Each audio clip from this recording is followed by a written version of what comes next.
Let's get started. Now let's get it all in perspective. We did it like that, and now we do it like this. Do not attempt to adjust your dial. I'm transmitting live. Yo, Let's get down to business. Now let's get it all in perspective. We did it like that, and now we do it like this. All for right. the underground world, every street and borough. You may learn something. Experience. You are now listening to the Joe Rogan Experience with Chico, Simon, Kamar, and your host, Matt Soy. Welcome back to another episode of the Joe Rogan Experience. My name is Matt Floyd, joined as always by Kamar. Hello. And Simon. What is going on? What we do here is very simple. The three of us have listened to every episode of the Joe Rogan Experience this week. We're going to rate each episode as well as the week on a scale of 1 to 5. Excuse me, on a scale of 1 to 5 Jamie Vernon's. And we're going to talk about the talking points, the guests, this, that, and the next. Simon, how's your week?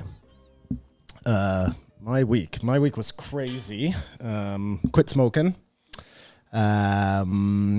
Quit drinking Red Bull.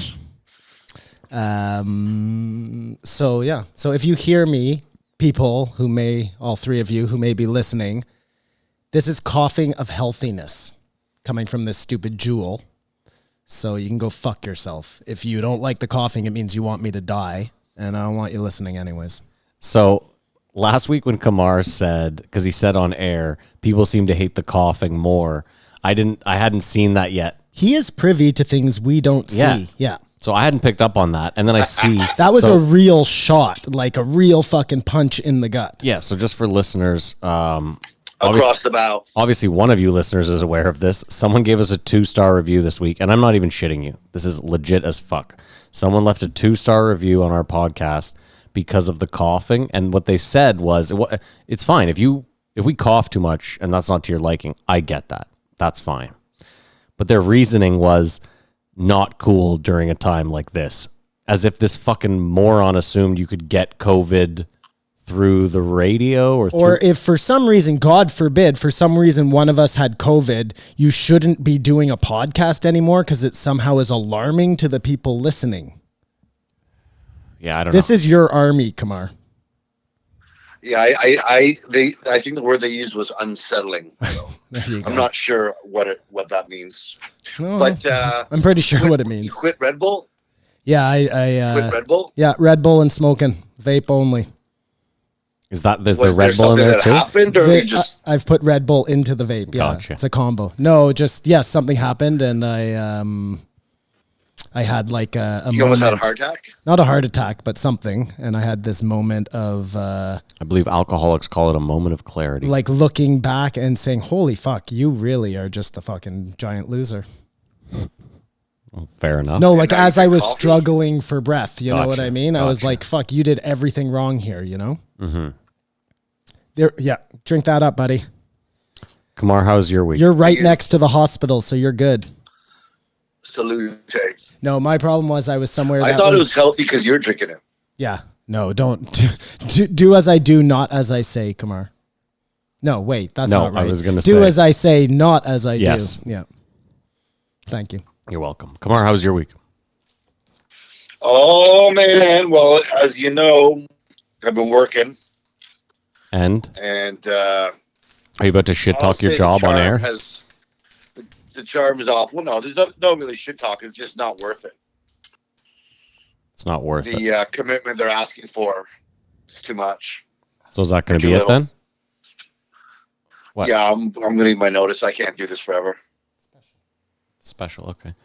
Well, I'm sorry to hear that, But Kamar. that's boring talk. The Last Dance finale was last weekend, Well, we'll do that post-show. and I know, I'm just telling you about my week. Oh, yeah, sorry. My apologies.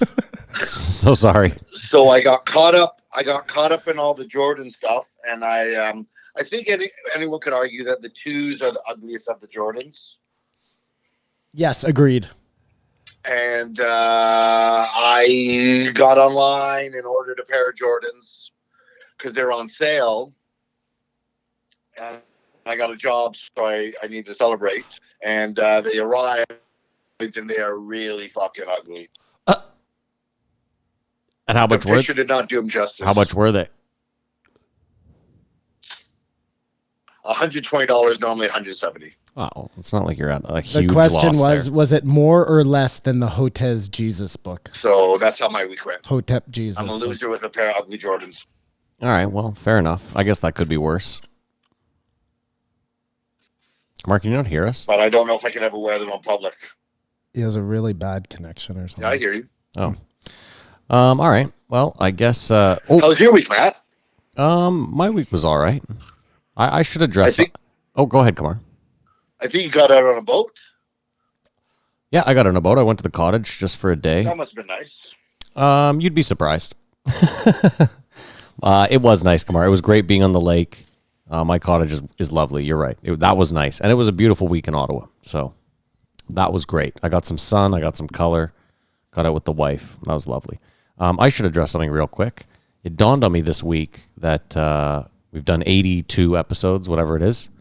And at the beginning of all of them, I say the same thing, that we rate the week and each episode on a scale of 1 to 5 Jamies. 1 to 5 Jamies. And last week, what did I do? You gave zeros. So you weren't even part I of broke- 1 to 5. I broke protocol. So it should be 0 to 5 Jamie Vernon's. You'll have to adjust that. Yeah. You just go back and edit every podcast. You have to be allowed to give a 0. Just go back and edit every podcast. I got an easier solution for you. Yeah. Anyways, yeah, not a big deal. All right. Well, that being said, I forgot to mention, sorry, this pertains to you all. it's y'all. No, it's you all. So What am I smoking here? Why is this special? it's just 2 special weeds that somebody gave me. And Gotcha. I don't know which one I gave you. Does it taste really fruity, like super, super fruity? I don't know. I don't have If taste it buds. doesn't taste super fruity, then it's something from California. Okay. Grandpa Larry's something. And if it's not, it's something really fruity. Anyways, if the people out there don't know, our new studio is in the backyard of a house that my brother owns, that my mom lives in. And on Friday, it almost burnt down. The guy next door, The house or the studio? well, both potentially. Oof. The guy next door to my mom's place had piled a bunch of cardboard on the side of her house and thrown a cigarette butt into it. It had caught on fire and burnt the whole side of her house. She can't be here right now because they have to That's the Coconut Lagoon? get the smoke out and shit. No, it was like Oh, the was that bad? yoga, Holy the yoga shit. studio. It could have been way worse. Luckily, my brother happened to be here, and this guy comes running over and says, "Do you have a hose?" And my brother said, "Yeah, why?" He's like, "Well, it's on fire over here." So Max fucking sprints over to the fire station, which is literally Yeah, he knows all of them. cross corner, and rings the bell and says, "Send the truck," So if he had not been here and this guy had been trying to fight it with, who knows what would happen, man. Fun fact, Simon. It took the internet all of like 20 minutes to find Shia LaBeouf's hidden fucking flag, and you just gave, I don't know, 10 locales about where our fucking studio's Interesting. located. Well, luckily I didn't give street names or numbers Jesus. or anybody's name. I think we'll probably be fine. Fair enough. All right, we should probably do a podcast. Yeah, there you go. Sorry, I just thought that was of some importance. Kamar, you want to run down the guests, please? Love to, Maddie. Thanks for asking. This week we had a mix and I think a rebound from last week, maybe consciously. We had 1476, Patton Oswalt. 1477, maybe the GOAT, I'm not sure, Tony Hawk. 1478, Joel Salatin, Man of the Earth. And we finish off with 1479, David, I'm not left Pac-Man. Oh, I'm sure you're rating that one a fucking 1. Kamar must have had a field day this week. It was a couple of podcasts sandwiched between Patton Oswalt and David Packman. I can't imagine a Right. sandwich that you would like less, Kamar. I don't think so, yeah. All right, well, I guess we'll let you rate it first then, Kamar. I rate the week a 3. Simon, do you want to jump in? I fucking rate the week a shit, man. Who was after Tony Hawk, Kamar? The farmer. The Joel farmer, Salatin. Joel Salatin, yeah. I'll give the week a 3.75. Does that make sense? Yeah, maybe. I don't know. It never works anyways. Fair enough. I'll go 3.5. 3.5 for me. All right. I mean, had Tony Hawk, Yeah. had that episode been like a real banger and not just a good episode, I love that episode. I might thought it have was great. Pulled it up. Further. Let's get to it. All right. Fair enough. All right. Patton Oswalt. Number, Simon? So- this is you. This is where you jump in. Sorry. Kamar, can you help me with the number here? 14. This guy's one fucking job. 1476. Thank you, Kamar. Thank you, Kamar. There you go. Thank you, Kamar. 1476 Patton Oswalt. Okay, just before we get into how much Kamar hates this guy, Patton Oswalt is a terrific name for a supervillain. You know, like before they become Terminator, Sure. light bulb, firecracker, Patton Oswalt. I think it's, That's who Bane was beforehand. or I mean, it's kind of penguin-y, you know what I mean? But Yeah, sure. he's oddball. Anyways, whatever, man. I'm sorry, but you don't think we should discuss the bomb that dropped right before this podcast started? Yeah, of course. Okay, go. Because that'll probably take up a good fucking 10 or 15 minutes. Which is good because this podcast sucked. I didn't necessarily agree with that, but fair enough. Yeah, I'm- okay. I'm just joking. I'm So trying I to be guess- friends with Kamar. The elephant in the room. Joe signed a massive licensing deal with Spotify. That's how the week started. That's how my Joe Rogan week started. A huge announcement. Now, obviously, the three of us circled the wagons, had a little discussion, and we all feel differently about it, I think. Am I wrong? Well, it's taking some time to process. Well, how do you feel about it, Kamar? What does it mean? I mean, I want to start with, I think it may have been because of last week. I don't know how to put it any other way, but that, Matt, you found it unsettling, all the rhetoric about anti-lockdown and stuff. And I think all those videos got demonetized or something from YouTube. Mm-hmm. And Joe just said, fuck this. Didn't go looking. Deals were there, but he was like, I'm done with this. As this has been an evolution, say, from going live to taped to now going exclusively with Spotify. I mean, I agree with that a little bit because I know that, look, they're telling him to change, without telling him to change the way he does his podcast.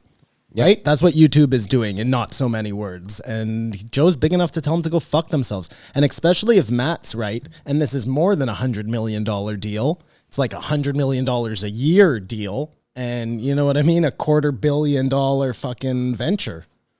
Well, I think it's safe to say Joe's going to be a billionaire. Unless this doesn't work out. I mean, at this point, Joe has the potential to be a billionaire, yes. Yeah, which is pretty insane. It's insane. People were talking about it as like a shift from YouTube. You know how I was saying you need not one, but many famous people to make that shift over to get to a platform that has no restrictions. This could possibly be it. But then I heard this morning that Spotify is owned by Alphabet. So it all comes back to the same fucking people, you know? Interesting. Coke owning Pepsi. Well, it's like when, what's that fucking military organization? They're not really military. Blackwater. Blackwater, yeah. When they go and they change their name to fucking Cryosis, you know what I mean? And they're still over there killing innocent people, but you just don't know our name now, or you don't recognize it, so it's not a big deal. Like, that shit doesn't work. I mean, the weirdest thing to me was the backlash online this week towards Joe, as if he had somehow harmed people. Well, we now have work to do in the throwbacks. We've got to find out where Joe, because I know he used to badmouth Spotify for being unfair and ripping off artists. Like, he would never go there. I mean, that's, you got to think for a second. It's a very interesting thing when someone like Taylor Swift, who is bringing arguably more eyes to Spotify than Joe Rogan, they're not giving her $100 million a year, but Joe Rogan is getting $100 million a year. Yeah, I mean, Joe owns like he has that YouTube crowd, he has the podcast crowd, he has political sway. Listen. I just think he's a bigger deal than fucking. No, I totally disagree with you. The amount of eyes, like, listen, if you went to monthly fucking downloads on Taylor Swift or Lady Gaga, or I think in the end though, because sorry to cut you off, Matt. I think it's more like these people that Joe has, and this is going to be stupid, I guess, but they're of voting age, where for the most part. Whereas Taylor Swift and Lady Gaga's are 12-year-old girls who are of no use to anybody who's trying to, I don't know. yeah, but Spotify's trying to make money. Yeah, no, I'm looking at it. Yes, for sure. But they're going to make money either way. But Spotify made $5 billion by this deal. Well, that's what 2 days. with their stocks. Yeah. So they're making money. I mean, the difference is, and I didn't realize this, is that you need Spotify Premium to listen. you don't need, no, that's not what I said. Or else you get stupid ads. What I said to you was, I mean, so this is the very interesting thing from Joe's point of view. I mean, Spotify, the only ads they run, as far as I know, because I have Spotify Premium. When I didn't, the only ads they ran were for Spotify Premium. They didn't run other ads. Because it would seem detrimental to Joe's brand to have another company advertising on top of your already advertised podcast. So what I said to Simon was, you're never going to make it through a Joe Rogan podcast without Spotify Premium. Like the ads will drive you up the fucking wall. Yeah, that's true. So you're going to end up, I mean, you don't have to, but if you want to listen normally, it's going to cost you $10 a month. But and that's the paywall. You know what I'm saying? We're also forgetting though that we don't know yet what this video thing's going to look like because they haven't rolled this out yet. You're right. It could be a totally free part that has no. I mean, there's no way they're doing that. Not. Of course not. What I'm saying though is just the video element. Like we don't know what it's. I mean, like I said, a lot of people are online this week. Like Joe is gonna. I'm done watching Joe. You know, he's gonna lose the YouTube crowd. I don't know. I don't see it that way. I don't think this hurts Joe's brand or the podcast. That's my opinion though. I mean, you're right. Only time will tell because it's going to be people who decide, right? We definitely have to wait and see. My mind goes to things like, will they start playing music on the podcast? Will Jamie start playing more clips? Like these could all be positive things. Yeah, well, I was saying to Maddie, Spotify probably has agreements already with the music people for their music. So now, you know, it will probably be in their best interest to be played on Joe Rogan. But hold on. See, here's my problem is YouTube would also have those licensing deals in effect as well because they have YouTube Premium, right? Come on, or YouTube Music. Yeah. So again, maybe I'm wrong, Maddie. Well, no, but no. Well, Simon. Okay, what I was gonna say, you're right though, because think about it. YouTube has so many people uploading videos all the time, right? Like Joe did the numbers not too long ago. It's like thousands of hours every second are uploaded to YouTube. Spotify's in an interesting position because they can sit there and say, we're not uploading videos. We have one or two guys, maybe Joe Budden and Joe Rogan, who we're allowing to upload videos, and musicians. Obviously, you can upload your music videos, but they have total control over everything. So they don't have a user agreement. Yeah, I wonder how that's going to work. I was listening to a different podcast today, and these guys were saying, yeah, this is great for Joe. He's going to be able to go over there. He's going to have carte blanche. They're not going to censor him at all. That doesn't necessarily mean that's the same for the rest of us going over there. He might have an agreement with them that is different than the agreement that a Joe Schmo will get, no pun intended, as they apply to be part of Spotify's video program. I mean, given what I just said about YouTube's numbers, though, does this even hurt them? I heard that YouTube doesn't make money. That's what I heard, that they are okay to lose money on YouTube because they make money everywhere else. On everything else. I don't think it hurts them. It just puts them on notice that they're not the only game in town. And they could become obsolete. And I think that's important, Kamar. Like, just, Maddie, look, we have a casino just across the bridge in Quebec. They never had any competition because casinos weren't legal in Ontario. So they ran a shitty operation. You see it all the time. You see it all the time with businesses. When there's no competition, they run shitty operations. And as soon as they have to compete, it gets better for everybody. There's always exceptions to the rule. There are some businesses that have no competition and still run a great. Of course. I didn't say everybody. I said you see it all the time. You're right. Sorry, my apologies. Was that it? And you do see it all the time. Yeah, you do. Of course. Yeah. And you don't even notice, Maddie, most of the time until the competition comes around, because you were like, "Oh, this wasn't how it was supposed to work." You know what I mean? Yeah. Anyways, I'd also like to quickly go ahead, Kamar. My apologies. I just want to say what you said off the beginning. We all have different feelings about this. I think ultimately it's good for us. I said the same thing, Kamar. We hold the same opinion there. This is where I wholeheartedly disagree. I mean, we've discussed this, so like whatever. I'm not. You guys hate when I break down the fourth wall or whatever. We don't need to do that here. Well, okay, I'm going to do it either way. Okay, well, go ahead. Well, just real quick, like, I have no problem admitting this out loud. We happen to get a lot of new listeners through people going to Spotify looking for Joe Rogan. That's not a big secret. No, I totally acknowledge that fact. And listen, if they stay and become fans, then mission accomplished, right? Like that's, no harm, no foul. But now with Joe being on Spotify, because I'll tell you, our numbers between Apple and Spotify are 8-1. Yeah. And what I said to that end is, yes, what everything Matt said is true. Now there are going to be so many more eyes on Spotify for Joe Rogan that inevitably some of that will fall our way, good and bad, Kamar. You know what I mean? There's going to be more people who are like, fuck off. And now we have an opportunity to take up the space on YouTube that we were doing on Spotify when there was no Joe Rogan. That's true. That's interesting. That's true, That's true, too. Anyways, let's get to Patton. Well, hold on. Patton Oswalt. No, I just wanted to say one thing real quick, because Kamar brought up a great point that I actually wanted to address anyway. I was thinking about the post show, but now's a good time. About last week, just because I might have disagreed with some of the sentiments on like some of the episodes, I generally thought the week was shit. I'm not taking that back. I don't think any of the opinions should be censored.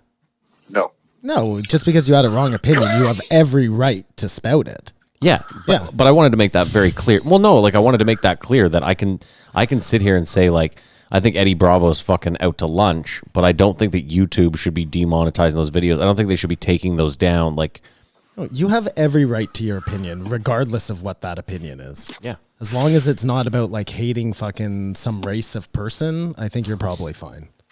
And again, I think, I sat back and I said to myself, like, what do I listen to Joe for? What am I listening to this podcast for? And it's not for, I don't listen to Joe speak for deep political insight, nor do I listen to Brendan Schaub or, you know what I mean? Like I listen to them because they're funny and it's fun and I like it and I like their discussions. And last week I just got worked up because like Kamar said, and I took your words, Kamar, I didn't listen to all of them. I didn't binge listen to all of them, which helps because you hate them. Anyway, Kamar has nothing to say about that. I hate what? No, I was saying, you said to me, if you listen to all of them at once, if you listen to four Joe Rogan episodes in a row, you're going to hate it. You're going to fucking hate every episode. So you're saying you mitigated that and they still weren't your cup of tea? No, I'm saying, had I done this week I spread them out and it was a much more enjoyable week. I guess. Oh, this week. Yeah. I guess what's important is, sometimes one or two guests are so bad that they make you think the week is worse than it was. I'm not saying that's what happened last week. No, it could be. I'm just saying that happens where, and because we are rating each individual episode, it's important to maintain a certain, even though it hurt us inside, how terrible the week was. Yeah. But maybe that's the case. And Kamar brought this up, and I know you just touched on it quickly, but like, there's always the swing back too. Like last week seemed really one way, and this week he brings on like Patton Oswalt, David Pakman, and he almost seemed to have like a different opinion this week. Like Joe's really kind of.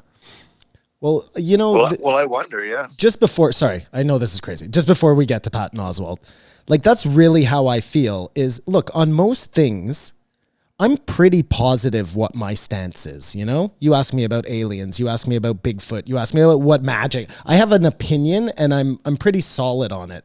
But I think with a lot of people right now, they're finding themselves in a position where they're just not sure.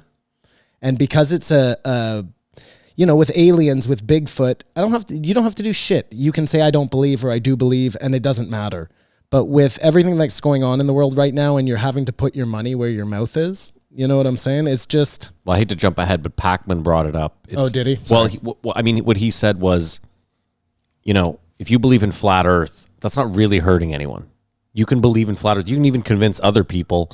And other than trying to go to the edge of the Earth, which most of us... Well, except that guy who tried to fly to prove that it was round. If he wants to kill himself, then all the power to him. Yeah, you know what I mean? He's not really... I understand. So the argument is like, that's where the COVID thing gets a little dicey, is because if you don't believe and you get sick and you spread it around to your community, then you're not believing hurt people around you.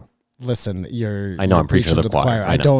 But like I said, I am constantly of like two minds. Yeah. And it's hard when it's your safety instead of just your pride, you know? Yeah. Yeah. Anyways. Anyway, Patton Oswalt. Patton Oswalt. Name of a supervillain. Amazing name of a supervillain. You hate him, Kamar, so we'll let you go ahead. I think I would have preferred... Well, first of all, there's always a problem when a guest is on for just an hour. And that's always in the guest thing. And he started this off by saying how much he wanted to be on this podcast, but he knows what it is. So I thought that was sort of disingenuine. And I would have rathered if he was on and just nerded out about some comic books for an hour versus hearing his fucking stupid opinions. And I checked out when they were talking about food, and he was saying he had to stretch his food dollars, and he almost forgot his fucking privilege. And I was like, it's over. I'm done. Because he's too successful to be talking like that. That was my huge moment of like, what the fuck is going on here when he was talking about stretching his food dollar. Like, I get it. He was trying to be like relatable. Yeah. But we know how rich Patton Oswalt is. How rich is he? He's super villain rich, Matt. I doubt it. Oh, he's definitely very wealthy. Listen, I feel terrible for the guy. What's very wealthy? His out of curiosity. Well, I think he's a multi-millionaire. He's certainly not having to stretch his dollar for food. Fair enough. Listen, I feel really bad for the guy. His story is super sad. Like, super sad. His wife ODing. What the fuck was that? Your phone Ghost? rotating. Yeah, it was a ghost. I didn't tell you that this studio is haunted.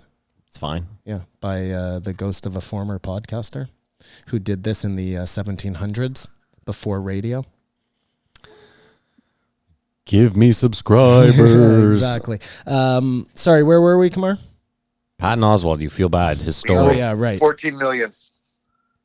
That's He's how worth much 14 he's million? worth. So, stretching the old food dollar. No, listen, I agree. Yeah. So, yeah, I mean, they didn't talk about it, obviously. I don't even know how that would even come up in conversation unless he wanted it to, right? But yeah, his girlfriend died like 2 years ago, right? Wife. Or his wife? Wife. His wife. Yeah. So he's raising a little girl now by himself. I mean, He's remarried. Oh, he is remarried? He's remarried. Okay. Yeah. Well, fine. So there you go. That was quick. So he was basically on just to promote his special. Yeah. They had a bullshit conversation. And couldn't even give more than an hour. Like, that's where I'm with you, man. Especially if you're going to come on and just be a shill for your own product, at least have the decency to like 2 hours. Man, Did you guys watch his special by chance? No. No. Did you? It wasn't any good. Yeah.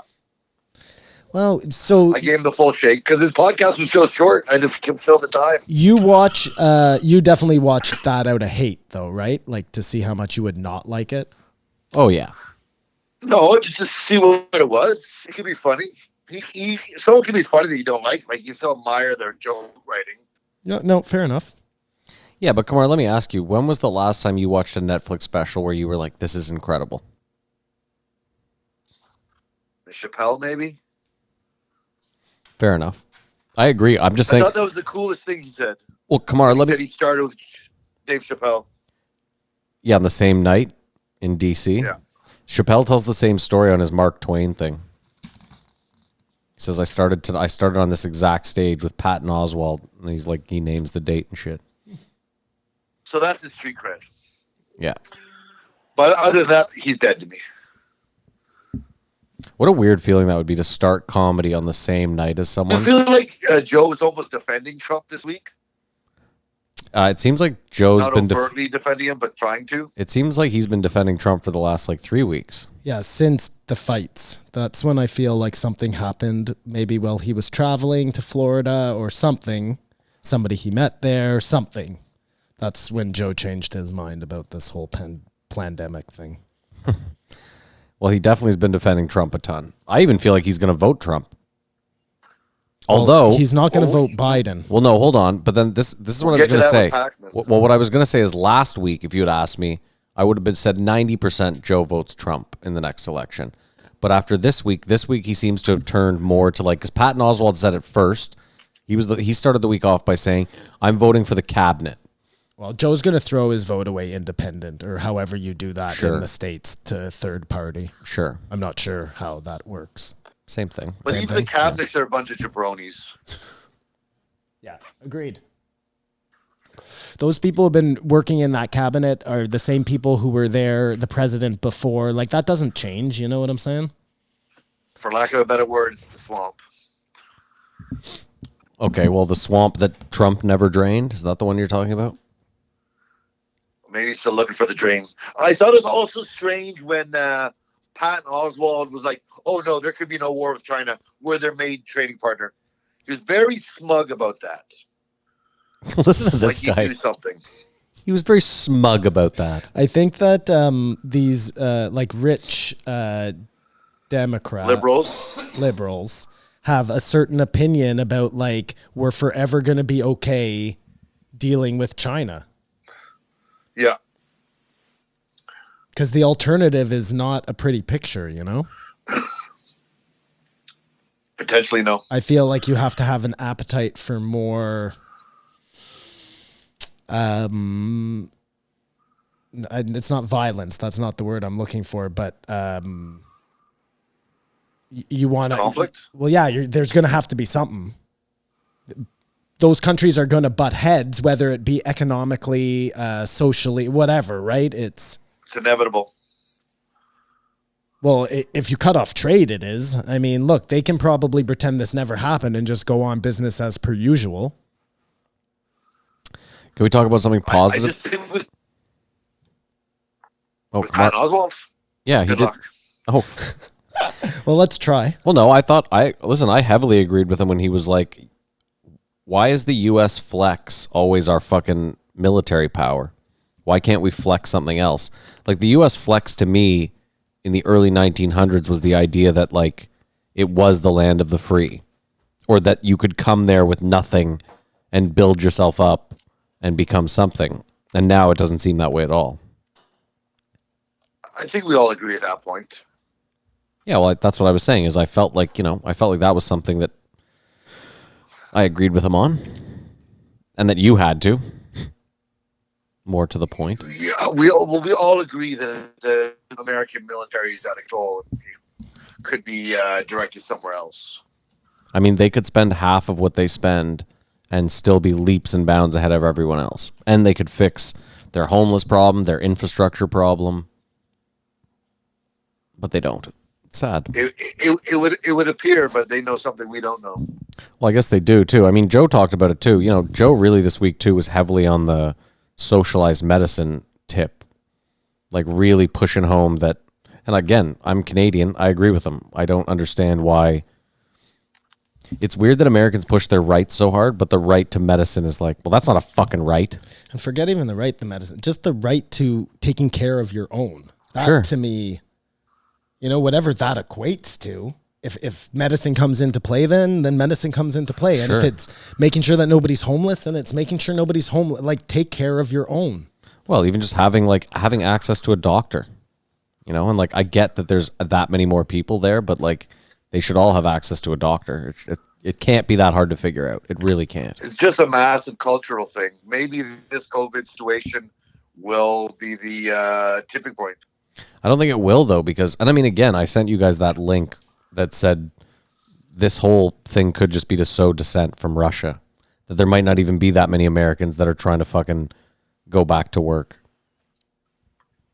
Well, they're going the back. Russians aren't showing up to these rallies. You know what I mean? Yeah, but Simon, we knew that the Russians were setting those rallies up when it was like Black Lives Matters Right. against, you know what I mean? I see what you're saying. I see what you're saying. My point is just that it's easy to rally those people up and to get them fucking moving. It's not to say they don't exist. I'm not denying at all that some of that is probably nefarious like that. But there are definitely people who want to go back to work. Like, Of course. No. I'm not saying there aren't. That's not my point. Like, I believe there are people that want both, that are like, I want to be healthy. I don't want to put anyone at risk, but I'm dying. I have no money and I want to go back to work. I have to feed my family. I'm totally with that. Or people that have a business that are like, I'm literally going to lose my business. You know, that's a terrible fucking thing, especially if you've sunk your life into it. I understand. But I'm just saying, listen, I just think there's more to this than we're all seeing. Way more. Yeah, of course there are people on the other side of the fence too. Of course there is. I was talking to somebody this week about just during this whole thing, how everybody's lost control, right? Like, you know, you're out of work, blah, blah, blah. So you're trying to like gain any kind of control you can anywhere you can. And then I kind of took I thought that was a valid point because I see it in my own life. I see it with my wife. I see it with my kids. You know what I mean? Just anywhere where you can take something back, even Small victories. knowing you're doing it subconsciously. And with Joe, I think it's the immune system hoopla. Like he's so heavy, right? He's like angry at the government. Why are they telling us about social distancing and masks and they're not telling anybody to boost their immune system? Yeah. And I think that's like, granted, Joe thinks about that anyways, but like it's so over the top right now. And I think he doesn't even know he's doing it. You know, this is like his subconscious fighting back to. I also think Joe doesn't realize that maybe like he feels like you can boost your immune system overnight. You know what I mean? I think the government's... You can with an IV drip. That's the difference. Okay. Well, again, we've discussed Yeah, I know. If you can't afford healthcare, you're obviously not getting a fucking IV drip. So, Yeah, the fucking 2020 really is the new 2012, though. What happened in 2012? Well, it was supposed to be the end of the world with the Mayan calendar. Oh, yes. Like yes, this yes. really is That makes sense. Well, you've heard that whole thing, right? That they think that they fucked up the dates The math. and 2012 really is 2020 in Yeah. the Mayan calendar. but let's keep in Makes mind, perfect sense. end of the world people do that all the All time. the time. Listen, that's why I said that with a huge smile and a grain of salt. You know what Fair I mean? enough. Listen, It's they do it every time they miss a date. They conveniently go back and find the math they did wrong. I see. We didn't carry the one. I will say though, they've never messed up the math and then had there be locust, That's right. crows, a plague. I right. sent you that crow video. No, you didn't. Yeah, I did. I did. I definitely sent it to you because I think you responded and you were like, "Fuck that." Oh, the crow video. Yes. Yeah. Sorry. There's like a million crows. Yeah. Because I had already seen that. Okay, But sorry. yeah, sorry. It was these bird things, but the locust like is right out of the Bible, man. It went on in Africa and nobody paid fucking attention. Anyways, whatever. No, I'm with you. My point was like, listen, for all the times they get the math wrong and they're like, "Sorry, I meant 2015. It's 2015." Keep moving the bar. This time they hit it and Yeah. they're like, Oh, and now they have the This proof, time they're yeah. like, "Well, maybe we did get it." Yeah. Kamar, did you watch? I think you did, and you told me to watch, and I probably didn't pay attention, and then watched it, and now I'm going to talk about it because that's how I roll with you. That's how you roll with everyone. Fuck off. The Beyond the Mat. Did you tell us all to watch that? Which one is that? It's the wrestling documentary on Netflix. I think that was Or Jared. no, was it not Netflix? I think It's Jared. Crave. It's on Prime, isn't it? It's on Prime.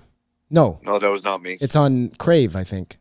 Okay, baby, it's on Crave. Sorry. Anyways, you have to watch it, Kamar. Well, good. Now I feel great. That documentary is so fucking good. Every episode is a different, weird case about wrestling. You didn't know somebody gets murdered or something. You know what I mean? Yeah. Like Jimmy Superfly Snuka murders his wife in one episode. I'm like, holy shit, I didn't know that. Is that true? It's his girlfriend. Anyways, dude, just watch it. You'll love it. There's like I think there's 12 episodes, 6 per season. There's 2 seasons. It falls right in this nostalgia thing. Well, yeah, they were talking about the wrestling in this episode. I was just like, because I got in a huge debate with, I guess, my wife maybe, because we watched this whole thing together. And she was saying, yeah, no, wrestling is fake.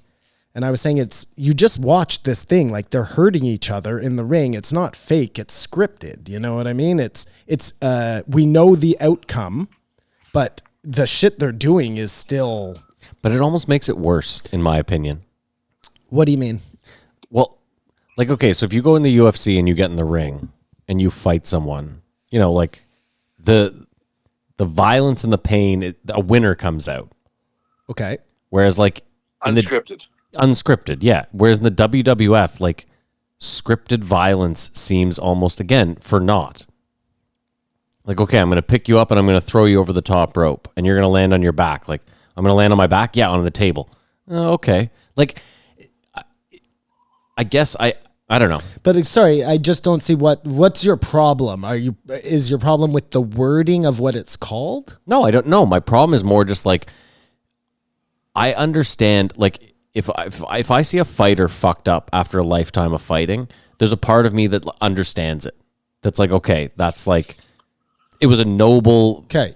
Whereas when I see a fighter fucked up after life of WWE, I sit there and I can't help it. And then you see Vince McMahon, who's like wildly rich. So so this is the perfect example then. So when you see a football player or any sports player who's fucked up from playing their sport, are you like the same way you look at wrestling? Because it's the same thing. You know what because I mean? that's where it's different though, because it's a game with an unknown outcome, and the violence and the injury and all that is part of, like, it's part and parcel. Whereas, okay, let me give you a better example then. A trapeze artist. Sure. Okay. So a trapeze artist is doing their thing. Everything is scripted. They know what they're going to do. That doesn't take away the fact that when they're jumping through the air to catch that next trapeze, that what they're doing isn't dangerous. And if they miss, they're going to fall. And then you're going to say, well, you shouldn't have been doing trapeze because it's not. No. But that's different because they're not out there. The idea of the trapeze is to not fall. So if you're falling every time you do the trapeze, but the idea of wrestling is, look, they're both entertainment, right? We're not saying either is a sport. Trapeze isn't a sport and wrestling isn't a sport. Well, I don't care about that. Listen, and I don't care if you watch. I'm not even shitting on people that watch wrestling. I don't. I'm just having this argument from My point is, to me personally, and this is just my opinion, is there's something about seeing someone after a lifetime of wrestling like really fucked up and really injured, versus seeing like a fighter really fucked up. I don't know what it is, but there's something in my psyche where I look at the fighter and I go, that makes sense. Prize fighting is like something we've done forever. Whereas like a ballet of violence. There's a wrestler in this documentary named Draws. He was like the third member of the Road Warriors for a while. Okay. Hawk and Animal. Yeah. Did you watch any wrestling? Of course. Okay. I was a huge wrestling fan as a kid. Good. So Draws was like this third guy they brought in.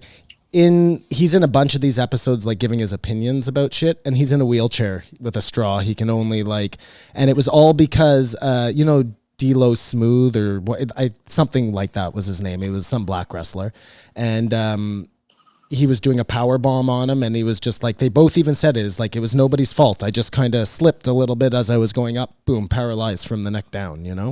No, it's horrible. Like, I mean, keep in mind, there's a part of you that like. If you heard a football player broke their neck playing football, there's a part of you that would also be like, wow, was that worth it? Like playing a game. I mean, you could also say maybe the football player is making $35 million a year. But I don't think I would say that. I think I would say I would feel sorry for him regardless, because it's the same thing as you going to work and hurting yourself on your job as a fucking make something up. You know what I mean? A line cook at some restaurant, you fall. Not that that's going to exist anymore. But the big difference there is if I fell being a line cook, I could definitely look back and go, well, that sure as shit wasn't worth it. Okay, yeah. If you're making $35 million a year playing football, at least you could go, okay, I'm in a wheelchair, but this wheelchair has a fucking ramp to my beautiful home. But being in the line cook, you're putting yourself into a lot less risk than you are being the football player, right? Like it's the money comes in. You're mitigating risk. For the amount you're willing to give. So it's probably not a great comparison. But anyways, you get my point. Sure. I mean, I don't know. Go ahead, Kumar. I think I agree with you, Matt. Before UFC, wrestling was like cooler. Like more like just spectacular violence, whatever you could see. But once UFC came in, it was the real deal. So it's just sort of changed perspective. even though we know what they're doing is still has risks, scripted or not. Well, I implore you both to watch this Beyond the Mat because I think you'll like it regardless of the wrestling, but I think it also gives you a more of a respect for what these guys kind of went through. Keep in mind, I have respect for them. I know that they're out there beating the shit out of themselves night after night, and that they're wildly athletic and fit, and like I get all that. I'm not shitting on wrestlers or wrestling fans. I just, like I said, to me, it has this weird feeling when you see someone that fucked up after a lifetime of, especially the guys in the early days that didn't make shit. There is one episode, there's one episode where they talk about, it's called like the Battle of the Brawl, or I forget what the fucking name is. It's the only episode that doesn't involve murder or something. And I don't know if you remember this, Kamar, but there was one competition in wrestling where they decided to put on boxing gloves and like really see who the toughest wrestler was. I'll have to watch it. Yeah, watch it, man. It is. I also didn't remember this happening. Like I have vague recollections of it, but it seems like a really huge deal. Anyways, it's a fun one, and you should totally watch it. Fair enough. Anyways, moving on. Thanks for the recommendation. Yeah. Well, they talked about wrestling for a while, and that was kind of my favorite part about this podcast. Because that's what I like about Patton. He's a giant nerd, and I like that part about him. And if he would only do what he said he was going to do and not be political and keep his fucking mouth shut, I would be able to handle him. But he literally said that. He's like, I don't do that anymore, Joe, but blah, blah, blah, political nonsense. Blah, blah, blah, political nonsense. And then at one point, Joe was like, what's crazy is people who are hounding Trump all day on Twitter. And Patton Oswalt was like, yeah, those guys. And he's that guy. Yeah. Yeah, no, he's very vocal. I found that was, this podcast had the right hour point, because anything more than that, and I feel like Patton would have been I actually gave it given away for his... I was actually going to give this one like a 3. Really? I didn't mind it. And like you said, an hour, great fucking length. Thank you. Appreciate it. No, I think you're misunderstanding me. I meant if it was any longer than an hour, he would have been given away for, the true fucking Patton Oswalt. My favorite part is his acid story. What was that, Kamar? I don't remember. When he did acid and all the characters were dancing. Oh, when he was dancing. That's when he was talking about he was in his friend's apartment and his friend had like all the figurines from every. Remember, he said he's like I had some friends that lived in New York City and they had an apartment that was like filled. They were with comic book artists or something. Yeah, he said one of them was a comic book artist and he had a collection of figurines. Like apparently, when you went into the room, remember 40-Year-Old Virgin? Yeah. Yeah, it was like that apartment. Yeah, kind of like this shit. Yeah, but like 10 times crazier. And I guess he was like high on acid and all the little figurines came to life. Like Toy Story. Yeah, like Toy Story. Sounds like it'd be amazing. That was a highlight. Or like, what was that other one that it was like Army Men versus... I think it was called Army Men. Little Soldiers. Little Soldiers. Little Thank Soldiers. You, Kamar. Wow, way to look go, at Kamar buddy. go. Way to go. And And that's for this week's movie. Yeah. The movie game is Little Soldiers. Well, while you're looking that up... No, we're not doing Little Soldiers. No way. Listen, anyways... I don't know if there's anything else. Okay, whatever you want to do. Trump and not wearing the mask. I thought that was interesting. Did you guys hear about the reason he's not wearing a mask has nothing to do with like solidarity for anything? Because the makeup. The makeup and the hair. Makes sense. It really does make sense. It's sad. Well, no, but I mean, listen, it's he's probably not out that much around people anyways, is he? Am I wrong there? I don't know. He's so insecure. No, I just mean he's pretty, like, if you're the president during this thing, aren't you pretty, like, physically insulated? Well, I mean, didn't we find out that he just lays in bed and tweets until 1 p.m. anyway? He was out golfing this weekend, and I'm not saying he shouldn't, but I mean, like, he's not out there with 50 people. I'm sure he's out there with, like, the vice president or something. I don't care. Let him golf. Fuck. Who gives a shit? Yeah, but I don't give a shit. Is he a good golfer, Kamar? Do you know? There's no fucking way. He's got a big think- Oh, he fat owns ass and he's a he useless owns a human being. golf Who club. gives a shit? There's no fucking way he's a good golfer. You've golfed, Simon. Look at that human being. Okay, look at Jim Daly. Is that his name, Kamar? Tim Daly? Jim Daly? John Daly? John Daly. John John Daly. Daly. Yeah, He's John like- Daly's different. Well, hold on. There are lots of fat golfers. Golf and curling is like made for people to not be in shape. Listen, man. John cheats at golf, so he's not that good. John Daly's one of a kind. So, he's an outlier. Don't do that. You've seen Donald Trump. He's a gooey fuck. There's no way he swings a golf club. Oh, no. I imagine him swinging like Charles Barkley, but he also owns a golf course, so he golfs a lot. Listen. What's the 10,000 hour rule? Does he not seem like the type of person that bought a golf club just so he could golf with people that he shouldn't be golfing with? I'm going to pull up his... Oh, my phone's over there. By the way, I did the math. Pull up his golf swing for us, Kamar. I did the math on 10,000 hours. Okay. It's not right. No, it's... Well, what's not right about it? Well, I've heard people dispute that. Well, I don't care. I just did the math on it. If you treated that 10,000 hours thing like a full-time job, so if you dedicated 40 hours a week to something... Yeah, how long would that take? 20 years. 20.8 years. That sounds all right. So you'd have to do double time to at least get it down to 10 years. 10 years, 10,000 so that's hours. 80. So that's you're spending literally 16 hours a day on something. You're going to get great at it. But you can't do anything else. Listen, Maddie, if I sat around and all day did nothing but shoot 3-pointers, I would be like a Jewish Steph Curry. Would you? Well, yeah, I have like years. this natural talent to begin with, plus all the work, 20 years. After 20 years, you would be. 10 years at the 16 hours a day time, rate. Yeah. Listen, I'd like to prove it to you, but we both know there's no way to do that. All right, are we going to rate Patton Oswalt here? Are we done? Yeah, I think so. I mean, you guys just blah, blah, blah political bullshitted his whole thing, so. Sorry? You're not even listening. I was just seeing if I had... Kamar, you want to rate it, please? Oh, wait, where he's showing us his swing. Yeah, sorry, I didn't see it, Kamar. Well, it's not horrible. It's not Charles Barkley. Okay. No, that's the most terrible swing ever. Correction, it's called Small Soldiers. Small Soldiers. You know what's so funny, Kamar, is Tiger Woods' old swing coach, Butch Harmon? Is it Butch Harmon? Butch Harmon, yeah. He took Charles Barkley in to teach him a new swing, and apparently even he couldn't fix Charles's swing. Like they did it as like he's just too an stubborn. HBO thing, or not HBO, but something, know? Yeah. Real sports. Dude, his swing is nothing to do with funny. anything.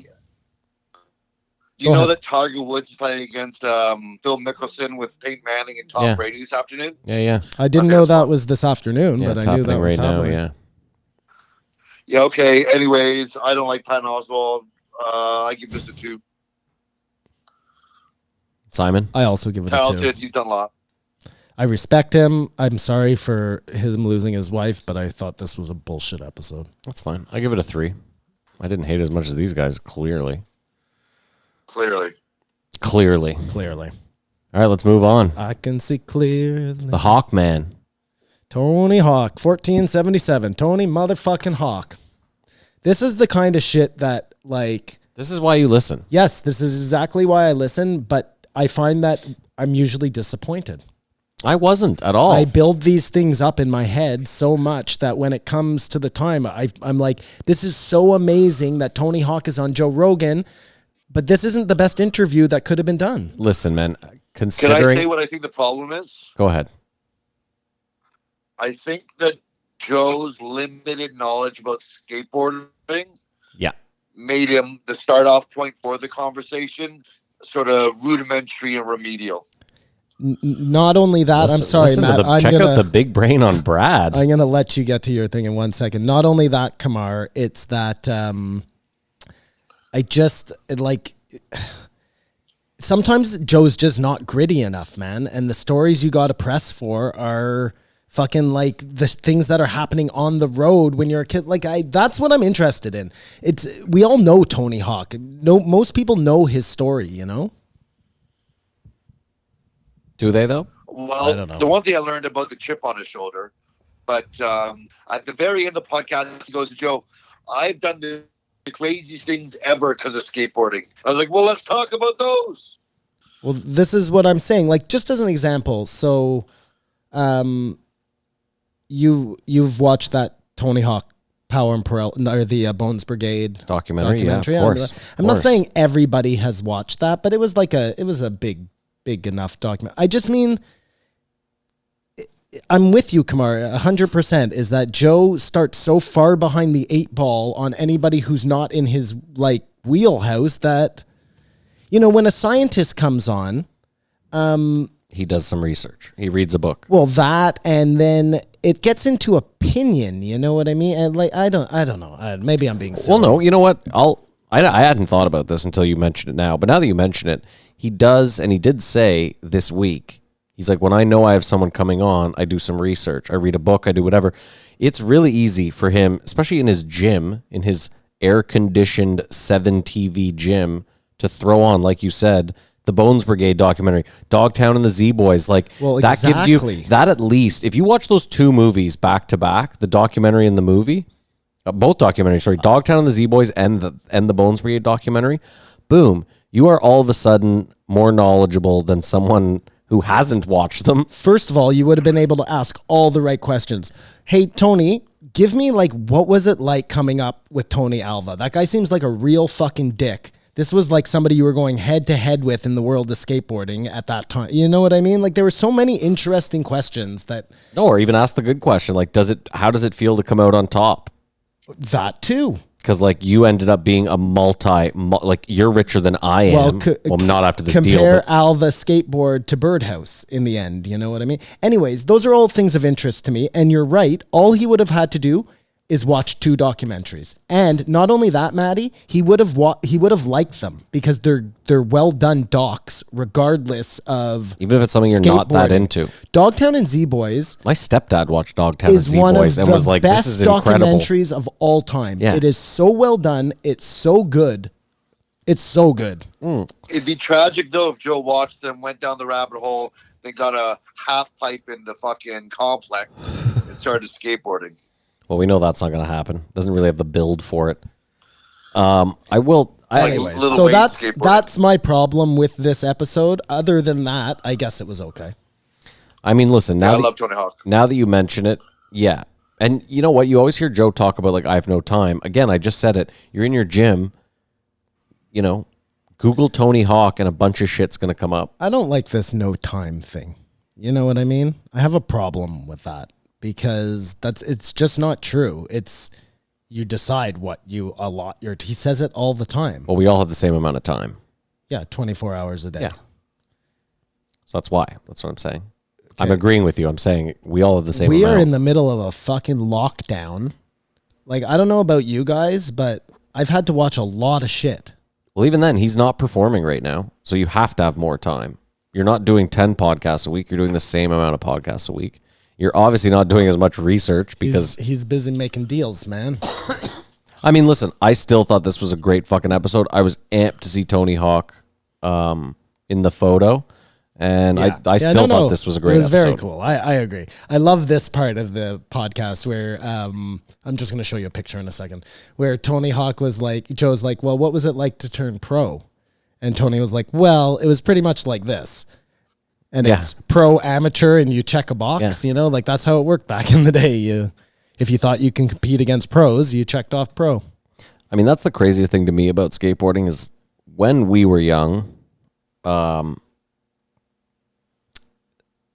obviously it was like a new, it had like it had an ebb and flow, but it was really like I don't know, it was still unknown whether it was going to be this big thing. And like, you didn't have to be incredible to be pro back then. Right. You had to be good for sure. But like, if you go back and look at the cover of like Trans World or Thrasher and stuff, there's guys doing like 50-50s on like a ledge, or you know what I mean? Like nothing crazy. Now there's kids on Instagram that are in a week putting out what would have been someone's part in 1996, like, and would have blown everyone's fucking socks off. Well, that was the point. There were always a lot of kids who were probably amazing that we just never knew about, right? But even then, here's a good question that Joe also that I would have asked is like the influence that Tony Hawk had on skateboarding that no one ever talks about is the game. Because if the game hadn't come out, the progression after that game came out, because people were like, maybe I can flip in and flip out. Like maybe I can do a kickflip into a backside tail, and then from there it's become what it is now, which is fucking bananas. It's a really interesting point, Matt. That could have also have then gone to, I wonder if like things like UFC wrestling games have some impact on the way that the UFC progresses. You know what I mean? Well, we know they do because Stylebender said he learned that way. Dude, this is my point. Like, look, if we can make these extrapolations off the cuff, you know? There's actually another precedent for this. There's a dude. So the first guy, Kamar, I don't know who it is. You might be able to help me out. Simon, the first dude to ever in an NFL game, when the clock was winding down, run to the line and then run parallel with the goal line. So you know what I mean? Like, let's say there's 5 seconds left on the clock and you're running an open touchdown in. Instead of just running it in for the to kill touchdown the and clock? leaving the clock, Yep. you run parallel with the line and then you run in. And reporters asked him after the game, they said, "What made you do that?" And he said, "Some kid did that to me in Madden." Perfect. And so again, it's like the game actually. Anyways, again, we're kind of going far because that's not Joe's responsibility to do that. My point was there were lots of places to go besides, hey, Tony, like, did you ever hit your head? You ever have to worry about CTE? Like, if you have ever watched a skateboarding video, you already know the answer to that. Yes, they all fall. They all hit their heads. They all have to worry about CTE. Sorry, Kamar, go ahead. I see your hand up there. Yeah, it's been up for a while, but Yeah, I wanted know, to my say bad. It is really, he's like the Michael Jordan of skateboarding. And I wonder if when I was younger, if like other skateboarders were just cooler. Like he said his style was weird, though he's become risen to the top, has just been the greatest ever. But I think I might have thought street skaters were cooler back in the day. No, but this is the thing, Kamar. You're right. He was never, and this is why he is and isn't the Michael Jordan of skateboarding, because he was never anyone's favorite skater. Well, in the beginning he was, like in the 80s, late 80s he was. Nope. I'll tell you the difference is that Tony Hawk ended up on a cartoon where other people didn't. So he was I get it. We were all street skaters, so I hated fucking vert. So I could give two fucks about them spinning around up there. You know what I mean? Listen, I'll put it to you this way. But he was a cartoon character. He is the Michael Jordan of skateboarding, because if you go to Lithuania and there's some old man in a room and you say skateboard, he says Tony Hawk. Correct. So I'm with you there, like But 100%. I agree. He's Kamar's point. What I'm saying though is I never knew anyone, and I grew up skateboarding. I knew a lot of skaters. I didn't know anyone that was like, Tony Hawk is the man. He's the fucking shit. Now, keep in mind, now that he's 50 and has done, or in his 53 and has done what he's done and stuck around and done what he's done for the community and this, that, and the next, the guy's incredible. Remember the beginning of Police Academy 3? With Where Tony they're- Hawk, Where they're chasing the Bones Brigade through. Yeah. I think it's the Lance whole Mountain and Tony Caballero. Guerrero and the whole lot of them. Yeah. But Tony's awesome in that. Like, he's no worse than any of those other dudes. Like, he's one of the cool guys. You know what I mean? I don't see it as him not being. Yeah, but that's because you look I don't at know. Maybe you're coming in like what, 6-7 years later. Maybe he's like way not cool by that point. Like, Yeah, I'm just that's remembering possible. when I was a kid. Well, yeah, keep in mind, I didn't I remember riding a skateboard on my knee in the 80s, but I didn't really skate until the 90s, and vert skating wasn't like But I was even going to ask, like, did you ever, and I'm not trying to insult you here, I'm trying to get a grasp on where we're at. This guy is a piece of fucking Did you shit. ever ride an old board, or by the time did Yeah. you start skating, were they already nose and tail invert? You know what I mean? No, I had one of the fat boys that had a pointy nose that was slightly up like that, okay. and then the flat tail that also went What up. kind of board was it? I'm pretty sure it was a Powell Peralta. Yeah, but what model? You don't know? I don't remember. I was super young. Someone Well, gave it to me. All I'm saying is because like the first gen of boards we rode had no nose at all, right? Like Yeah, it was just the they- flat they back. Were, they I were know. vert boards. They were meant. That's Yeah. what they were using them for. Anyway, sorry. I'm just trying to figure out where we all land. I know It was Police Academy 4. 4. Sorry. And Tony Hawk had the coolest board back in the day, for sure. The bird skull. Oh, I didn't think so. I liked Mike McGill's with the skull with the snakes coming Yeah, out of it. that's actually but pretty my cool, too. favorite one ever and my favorite skater ever is Vallely, the elephant skull, But he That was was a good such a badass, eh, Maddie? Fucking fighting people in the skate ramps and fuck. Every video on YouTube is him If Joe fighting knew some dude. anything, if Joe knew anything, he could talk about the art, like how that. Oh, came about or dude, all something. of that shit, man. And just to hear stories about like other dudes and I don't know, Lance man. Mountain Like, or- you know what never gets talked about is fucking Gator murdering his wife and burying her in the desert. Yeah. Yeah. Like somebody, these are great stories, but I'm sure there must be a skateboard podcast that talks about all this shit, eh, Maddie, that you listen to? Well, the Nine The Club. Nine Club? I mean, but the Nine Club just has guests on. But has anybody ever talked about like Gator and that whole thing? oh, I'm sure. I mean, they go deep into a lot Do of they? stuff. Okay. So I haven't listened to every I should episode listen though. to But that. There was one weird point on this podcast where Tony's telling Joe about how him and his son got really sick, and in retrospect thought they had COVID. Yeah. They got tested, and then found out they didn't, and then came in here and didn't get tested. Because Joe was like, "I test everyone." He's like, "Well, how'd I get through?" And Joe's just like, "I don't know. I guess I just didn't think about it." Yeah, crazy. yeah, but hold on. In the next episode, they stop 5 minutes in. Yeah, but again, he forgot to do it. Like it's like he went to Florida and just fucking gave up on there being a pandemic. But when Tony's talking about the test, it's the only time you get insight into maybe his political leanings, because he goes, "I got the test. Not everyone can get the test. They're quite expensive." Mm-hmm. And I think he's pushing back against Trump, saying anyone can get a test. You know what the other thing is, Maddie? Sorry, you know I'm like whispering to you. We went through a whole 2.15, 2.5 hour podcast. They never mentioned that Tony Hawk's son is a skateboarder.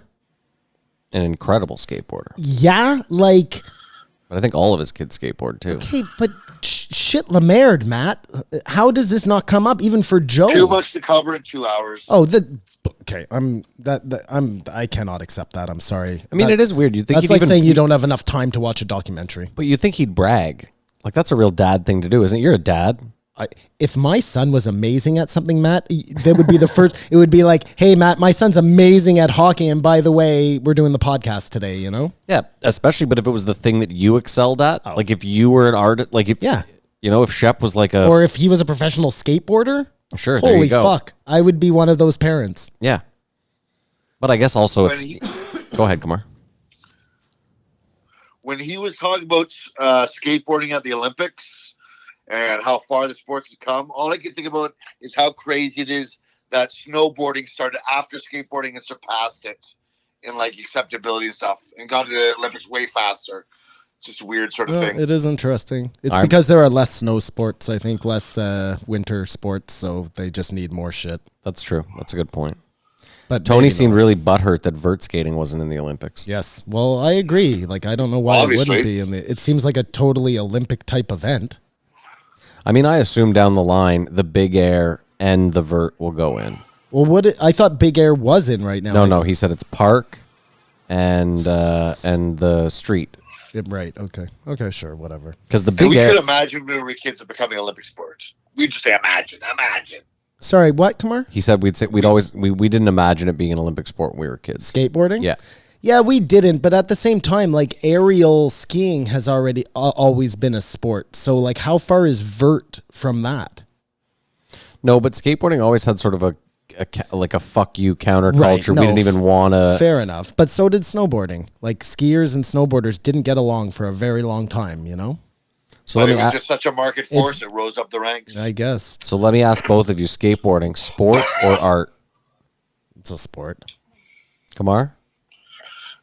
It's like a martial art, sport and art. If you look like a Rodney Mullen to a Tony Hawk and everything in between. But every sport has art to it. You know what I'm saying? But if you're competing in said sport, I mean, yes and no, Simon. Like if we're both rowing, yep. yeah, but okay. Like there isn't a style difference like there is in skateboarding. I think they're not to the same extreme, but I think there is, man. I think the point of any sport is everybody is always like doing whatever they can to become a little bit better. And in that process, you're going to get a lot of different variations on. I don't know. Look at a golf swing, dude. That's like the perfect example. There are guys out there who swing totally different than another dude and look at Vijay Singh. The guy has won 1 million fucking trophies and his swing doesn't look like anybody. Look at, Who's the other guy there? Kamar. He's bald, always wears the baseball hat. He's won a ton of tournaments. He's an American, and he has with an F. He has a really fucked up swing. Ricky Fowler. No, Ricky Fowler has a nice swing, but He's a young gun. Okay, well here, can Anyways. I give you an example though? Sure. So Jim Furyk. Thank you. So if you have like a fucked up swing, but you can hit the ball, but your scores are never low. So like you're not making the tour, right? Like you're not going to make that much money golfing. Okay.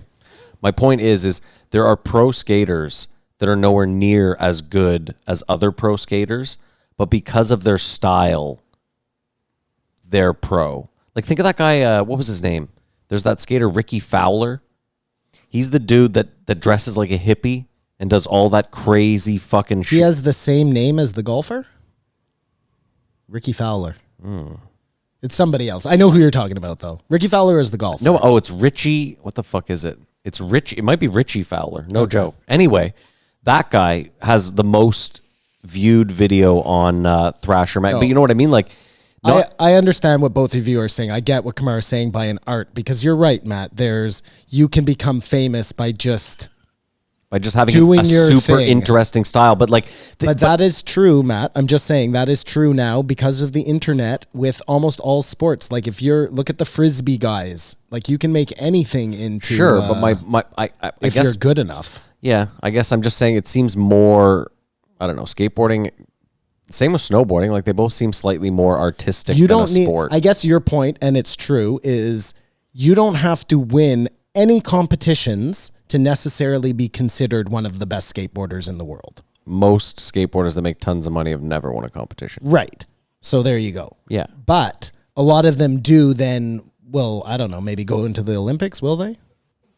I don't know. To like prove that they're the best, or they enter a competition to prove that they're the best? I don't know. Because it can't really be for the money in most of those comps. I imagine that it's not like... Oh, no, like the SLS pays big bucks. Well, It's I know like that one 200 does. grand. And I know, is that the one Deerdeck does? Yeah.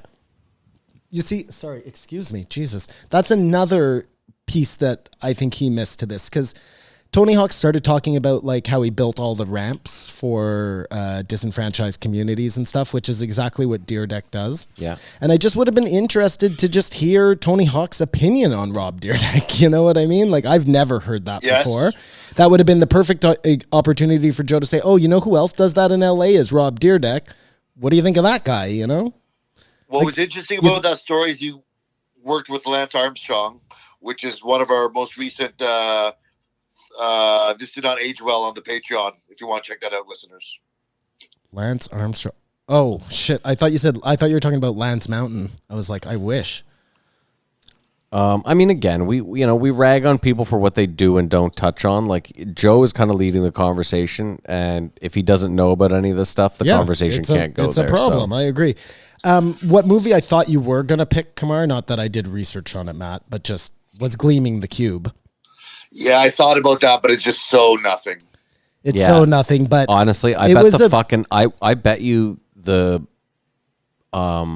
it cost $6 million, or it cost $4 million to make, and it made like 11 million. No, I'm taking a guess. Oh no, I was gonna say it costs like 25,000 to make. Oh, maybe you're right. And maybe made like, I don't know, $65. They still had to pay, Tony Hawk and the guys. Wasn't Christian Slater in it? Yeah, no, in Gleaming the Cube, but like Thrashin' and movies like that, those movies were just cult classics. Yeah. No, but Gleaming the Cube, it was a big deal when it came out. You know what I mean? Because it was like this representation, albeit not a very good one, but anything, to show that what you were doing was mainstream, cool, or accepted. cool, accepted, whatever. I don't know. Just since you're talking about it, the budget was $10 million and the box office was $2 million. 2.7 to be exact. Hold on. How much did it cost? $10 million to make Gleaming the Cube in what year? 84? Yeah. Holy fuck. What year was it, Kamar? 85? 89. 89? Jesus. Dude, if you do the inflation on that movie cost way more than it should have. Yeah, I think a lot of people in the office were doing cocaine at the time. I'll second that, Kamar. I'll second that. It must be a fucking crazy feeling to be towed into one of those giant waves, though.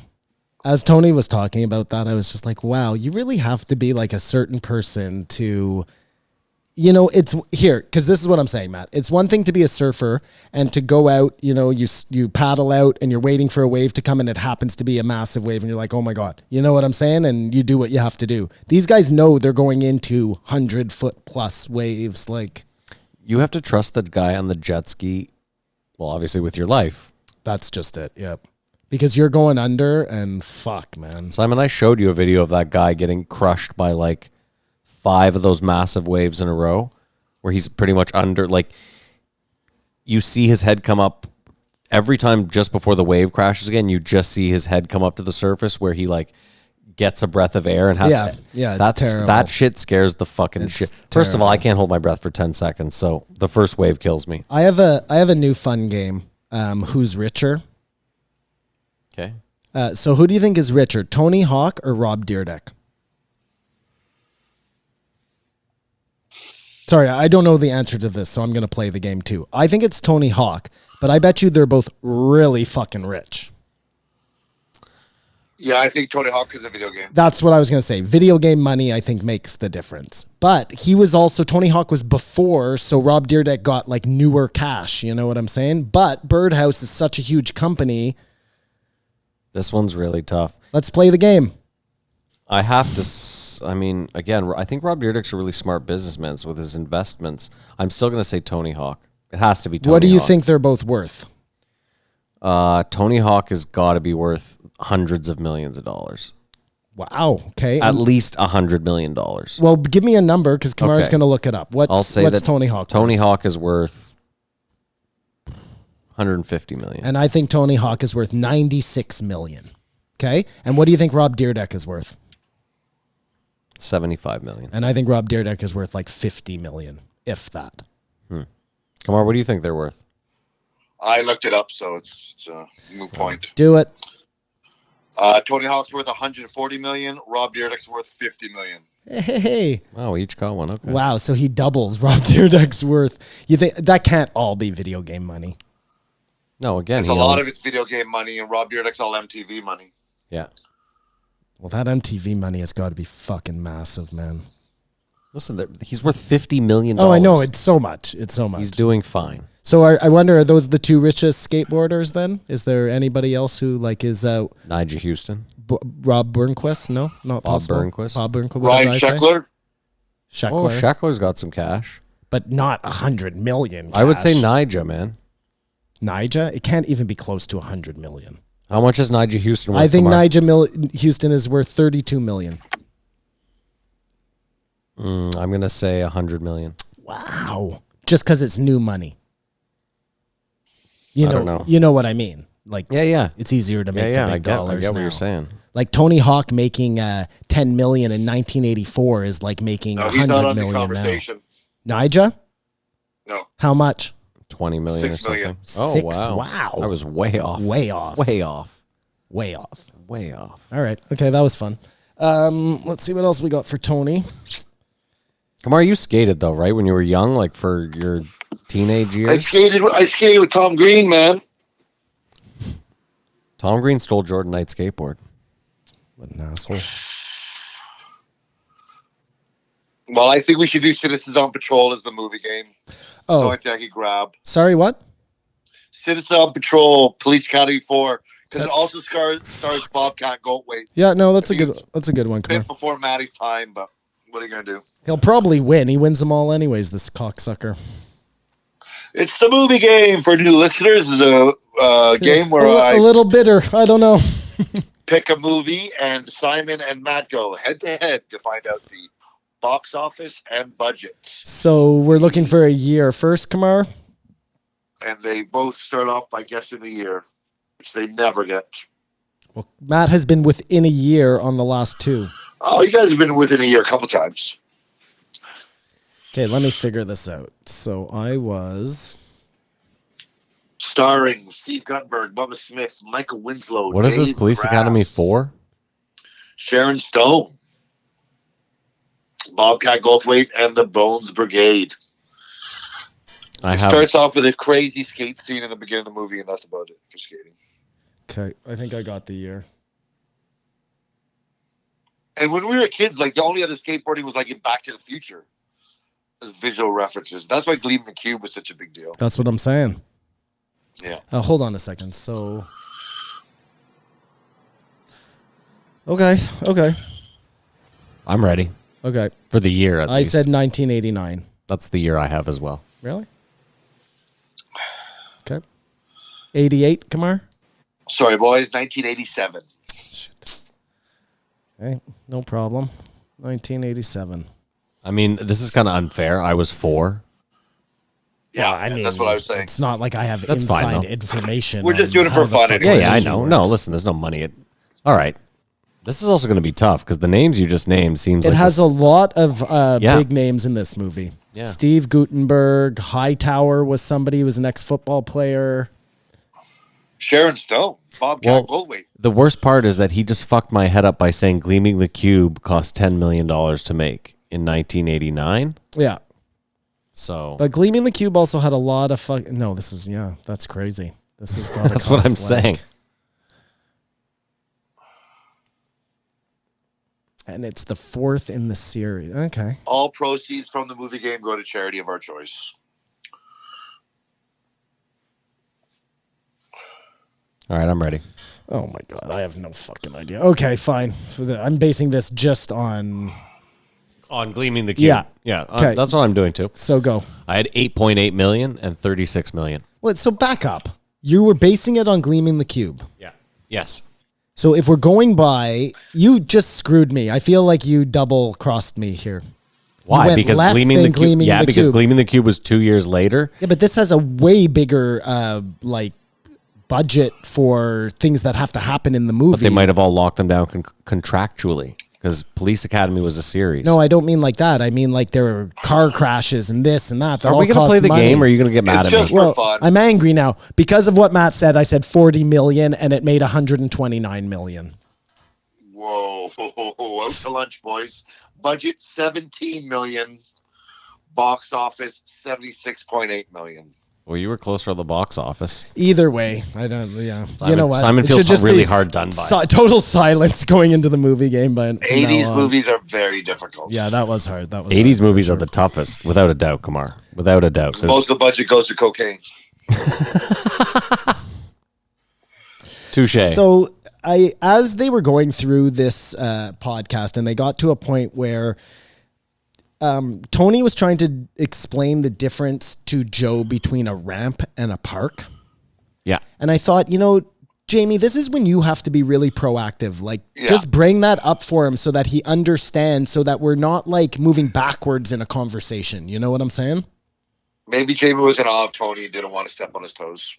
Maybe. I just feel like sometimes Jamie has to act as the go-between for like culture for Joe. Now that you mention it, yeah, this feels like it should have fallen at least somewhat in Jamie's wheelhouse. I mean, he plays a lot of basketball, so maybe he just wasn't around skater I'm sure kids he at all. played Tony Hawk Skateboard.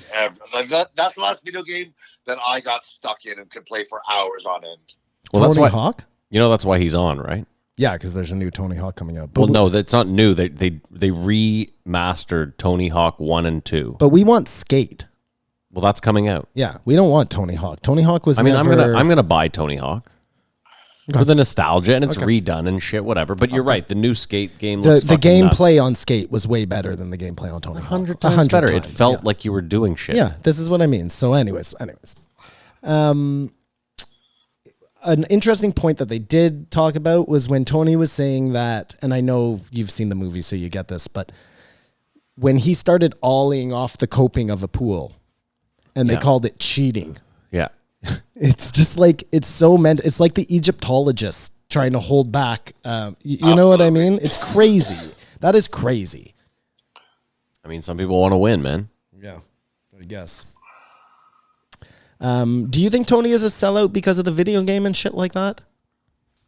Like you personally, not what the world thinks. Kamar? I don't think that word is relevant anymore. Like he said, if McDonald's had offered me something when I was 14, I would have taken it, even if it was back in the time of integrity. Like it's a myth, this integrity thing. Well, it might not be relevant today, but it certainly was relevant back then. Back in the day, Yes. bands didn't put their fucking music Yes, in yes, car commercials. That was sacrilege. And then I know. this guy makes $50 million off of a video game. Yeah, but you know what? We kind of saw the end of it with Nike. Because, like, I don't know if you remember, but when Nike came out and was like, we're getting into the skateboarding realm, we're going to have skateboard shoes, the skateboard industry was up in arms. Like, the skateboard industry was like, we will not stand for this. Nike has no chance in this area. It's never going to amount to anything. Fuck these guys. And, you know, all the power to Nike. They said, we have a budget to do this for as long as it takes. And they stuck with it. And the SBs, you know, ended up being the biggest fucking shoe of the decade. Well, don't you feel like they just crushed skate shoes? Like, where's Airwalk? Where's Etnies? Where's Emerica? Where's where's anything? Well, Kamar, you're right. I mean, there are no. I mean, listen, if you, Kamar, I actually listened to a podcast that explained the downfall of Airwalk. Oh, and they talk about it in. Pay less shoes. No, they talk about it in Malcolm Gladwell's book as well, The Tipping Point. They have a whole chapter on Airwalk. But, Kamar, you're right in a way. Like, when you go to a skate shop now, there are still Etnies in America, but it's pretty much, you know, Nike. Vans is the only thing that survived. Yeah. Well, no, but you see now that everything comes back. DC is making a resurrection. Like, it just, you know what I mean? Everything takes, and I really think that that's where Airwalk, like, if they had just let the normal cycle take its course, they would have been cool again, but they refused to die. They ended up in discount places where it's impossible to get any sort of cred, you know? And then you end up with every fucking yuppie and their mother wearing fucking Airwalks. Like, I saw my dad wearing a pair the other day. I am not shitting you. He loves them. I think there's also less stigma now, though. Like, you know, I saw when I was in Florida a couple months ago, I saw two different old men wearing Janowskis, and it didn't bother me one bit. Whereas like 15, 20 years ago, that I would have been like, I can't ever wear those shoes again. Absolutely. But now you're just like, well, also now we're old. You're old. You're an old man wearing Janowskis, asshole. But you know what I mean, too? It's also like Joe talks about, like a 50-year-old. Like, I remember being like 5 or 6, and a 50-year-old was a fucking ancient human being. Yeah, no, of course. We say this all the time, Matt. There was no way my dad was smoking weed back in the day, but I'm sitting here smoking weed. You know what I mean? Like, my son has not a better, but a more relatable father than I had. Yeah. I agree. I bet Tony Hawk's a decent dad, even though he's been married a few times. Tony Hawk has been married more than once? Oh, dude. I think he's been married 3 or 4 didn't know times. that. Yeah. What he said was very true, though, about skateboarding is a really interesting sport where, air quotes, where you can carve out a really powerful niche without ever having to be a skateboarder. And the perfect example of that is Stesic, right? Like, there's a guy who is so impactful to the world of skateboarding all through photographs. Yeah. No, it's interesting. Well, I mean, there's a lot of famous skate photographers. Well, there's a lot of, I mean, that was an important part of that sport. But even then, there's a lot of famous photographers that started off in skateboarding or film. Spike Jonze, perfect example. Yeah. For those of you that don't know, Academy Award winner Spike Jonze started off directing skate videos and then moved into music videos. Something they could have talked about on this episode. Just I don't want filming to for see it. Thrasher. Yeah, exactly. He was just out there being like, just wanted to have his camera in front of him. And I mean, Tony obviously had to be somewhere at 2 hours. Yeah. I'm just so confused by that. You know, first of all, we're in the middle of a lockdown. You know what I mean? There can't be that many things going on. Mm-hmm. Like, what the fuck? What the fuck? Like, I don't get it. For if Joe had to cut it short, I don't get it. And if Tony had to cut it short, I don't get it. I think maybe Joe knows this is so far outside of his wheelhouse that 2 hours might be. Maybe it's just not comfortable for him. Because, I mean, you're right. He has other people on. He's been married 4 times. Yeah, I said, yeah. Crazy. Well, his skateboard son, the Riley. That's from his first wife, Aaron Hawk. But it's Riley, is that Riley, correct? yeah. Riley Hawk. He's a pro. Yep. Any hooser. All right, are we done with Tony then? Let's be done with it. I'm like sweating here. Simon's dying. It's very hot in here. Very hot. Holy shit. We need like a fucking string of fans. Sorry for the coughing. That's healthy coughing, folks. That's all weed and vape. Rate it, Simon. Even though I shit all over this episode, I'm going to give it a 3.75 because just having Tony on the show is leaps and bounds better than fucking Patton Oswalt. Kamar. I think expectations will always cause a bit of disappointment, and I actually give it a 4. I just love Tony Hawk. I was excited to hear him talk. Wish it went other places, and it would have been a 5 had they just told a couple cool stories. This could have gotten there, Kamar. I give it a 4.5. I totally with you. It would have been a 5 had Joe had more knowledge and asked the right questions. But I still, you know what? This is a great guest for someone like me. Had they talked about aliens, anything? They talked about fighting for a second, but just anything. I just want to hear his opinion about something else besides skateboarding. You know, my other thing was too is this was so low on COVID talk that it felt like a normal episode of Joe Rogan, if that makes sense. Yep.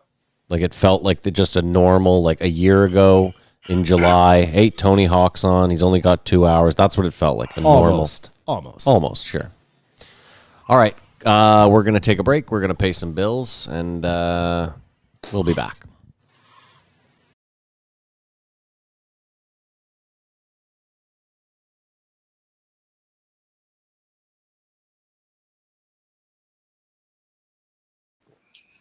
All right, 1478, Joel Salatin, or as Kamar pronounces it, Salatin. You want to start with an opinion on this guy? Just for shits and giggles? He's a rambling man. Yep. And not that he's in a different town every night. He just rambles on and on. Don't think he's a bad person.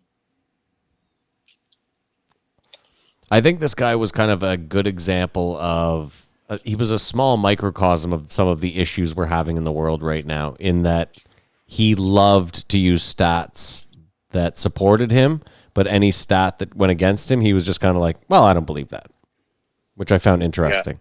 Yeah. Easy way to be. Example? Well, he was talking about, Joe, for example. Joe was like, there's no flu vaccine. And Joe was like, oh, well, I had Dr. Peter Hotez on here, and he said that although the flu varies, if you get the flu vaccine, there's enough stuff in there to fight off most parts of it. And he flat out just said, yeah, well, I don't believe that. Yeah. and I was kind of like... he's also dealing with his shit by drinking fucking cow water. Listen, so I understand, but I'm just saying, like, I find it very odd when someone will nitpick certain stats that they like, but then a doctor says something to them like, well, this will work against that. And they're like, well, I just don't believe that. You know, they use their own anecdotal evidence. Like, again, I don't think if everyone was drinking cow water, it would go so well. Do you honestly think there are certain people out there that could just drink from that same trough and be good? I have no idea, Maddie. Like I said the other day that I thought that doing drugs somehow helped your immune system from being wussy. So what do I know? You know what I mean? I'm a fucking moron. Hey, did you have any idea? Like, obviously there are milk cows and meat cows, but I didn't know that they were referred to as meat cows. But you did know they were referred to as milk cows. Correct. And then the plural of beef is beeves. Oh, that fucked me right up. That fucked me right up. Beeves. That's great for Scrabble, though. I guess, yeah. With a V? But I'm still... Yeah, with a V, You know how he doesn't believe in the stats? I'm going with beefs. I'm not doing this beeves shit. Well, no, because I've also... Go ahead, Kumar. It's still multiple beefs if you're in rap. Oh, good point. That's a different kind of beef. No, that'd be great if grammatically even a rap beef was beeves. Beeves. I got beeves with all these motherfuckers. Yo. I got beeves coming out of eaves. You know how many beeves I'm in right now? That'd be sick, yo. I'm trying to think of all the great rhymes you could do. You know, weak in the knees for all your beeves. Yeah. The change starts with us. The change starts with us. I'm not doing it, man. Like I said, it's beefs. I got a lot of beefs with a lot of people, and I'm sticking with it. I'm airing out my beeves. It sounds dirty. It sounds like you're fucking showing your vagina. It's weird. I like that. So yeah, he drinks the cow water. I mean, right then, that like if you thought you were dealing with a rational individual, you could pretty much, throw that out the window. I mean, I disagree with you there. I didn't immediately then was like he's irrational. He grew up. He grew up on a farm. Let me. I was being dramatic. Okay. What I mean is, this started out normal talk about farming, and you're taking this guy, you know, pretty verbatim. Yep. But when he slips in that part, you have to question a little bit the next words that come out of his mouth and the first words that came out of his mouth. I'm not saying that he's not right. I'm saying that's just weird regardless. That's like me telling you, you know what, Matt? I just go out every day to a puddle and I drink a little bit of it because it makes me stronger. Not only that, Matt, come on over with all your buddies and I'll let you drink out of my puddle. For $40. I'll do it for free. I'm not an asshole. Okay, it's good. a time of That's need. nice. Everybody needs puddle water. That's nice of you. Anyway, sorry, man. Why, Kamar? I What did you digress. think about this guy, Kamar?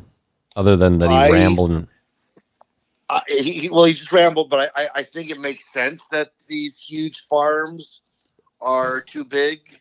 And I think if I had to watch where my food is coming from, it'd probably make me vegetarian. And it always freaks me out that, say, a McDonald's hamburger has 500 cows in it. I don't like that idea. Yeah, that's super weird, right? That it comes from so many different cows. oh my God, hold on. You guys just blew my mind. Because I right away was going to call this guy on bullshit. When he was like, there's 600 different animals in there, I thought he meant different species.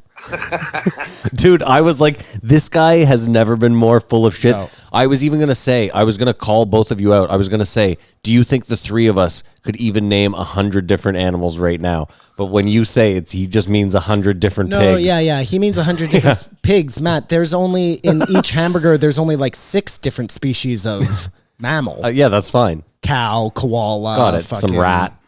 Raccoon. My point was just Raccoon. when this guy said there's 600 that's different hilarious. animals, I in my head was like, what does he think there's parakeets in there? Like I was so lost. And then to hear both of you say, imagine that's how it was though. No, just imagine you go and you're getting a McDonald's burger and it's just a crapshoot of what may or may not be in there. It tastes really fucking good. could be rat meat. It could be whatever. Yep. Spin the wheel. Could be emu.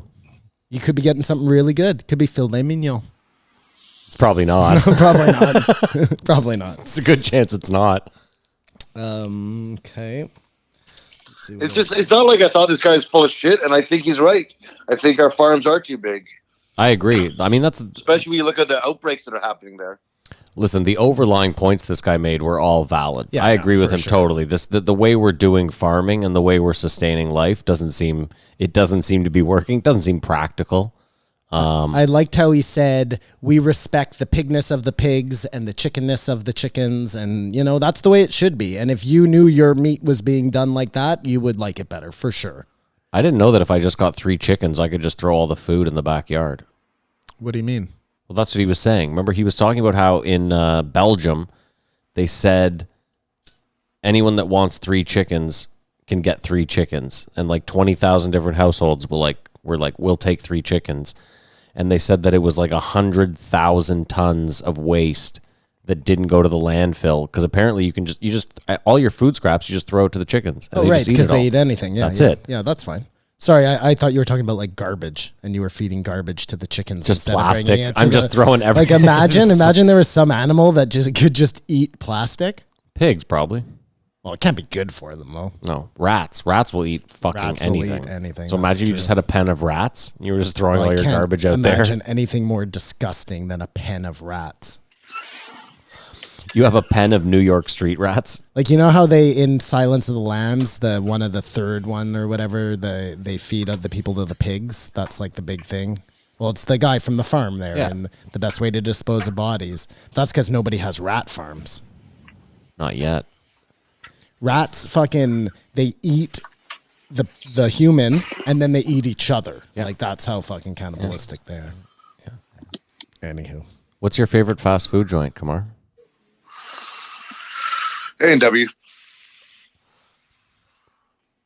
Now, In let's Canada talk. No, or I was in just the going to say, world? let's say North Well, America. that's a trick question. Let's say North America then. Favorite fast food joint. And you can't name one you haven't tried. That sounds obvious, but you'd be surprised.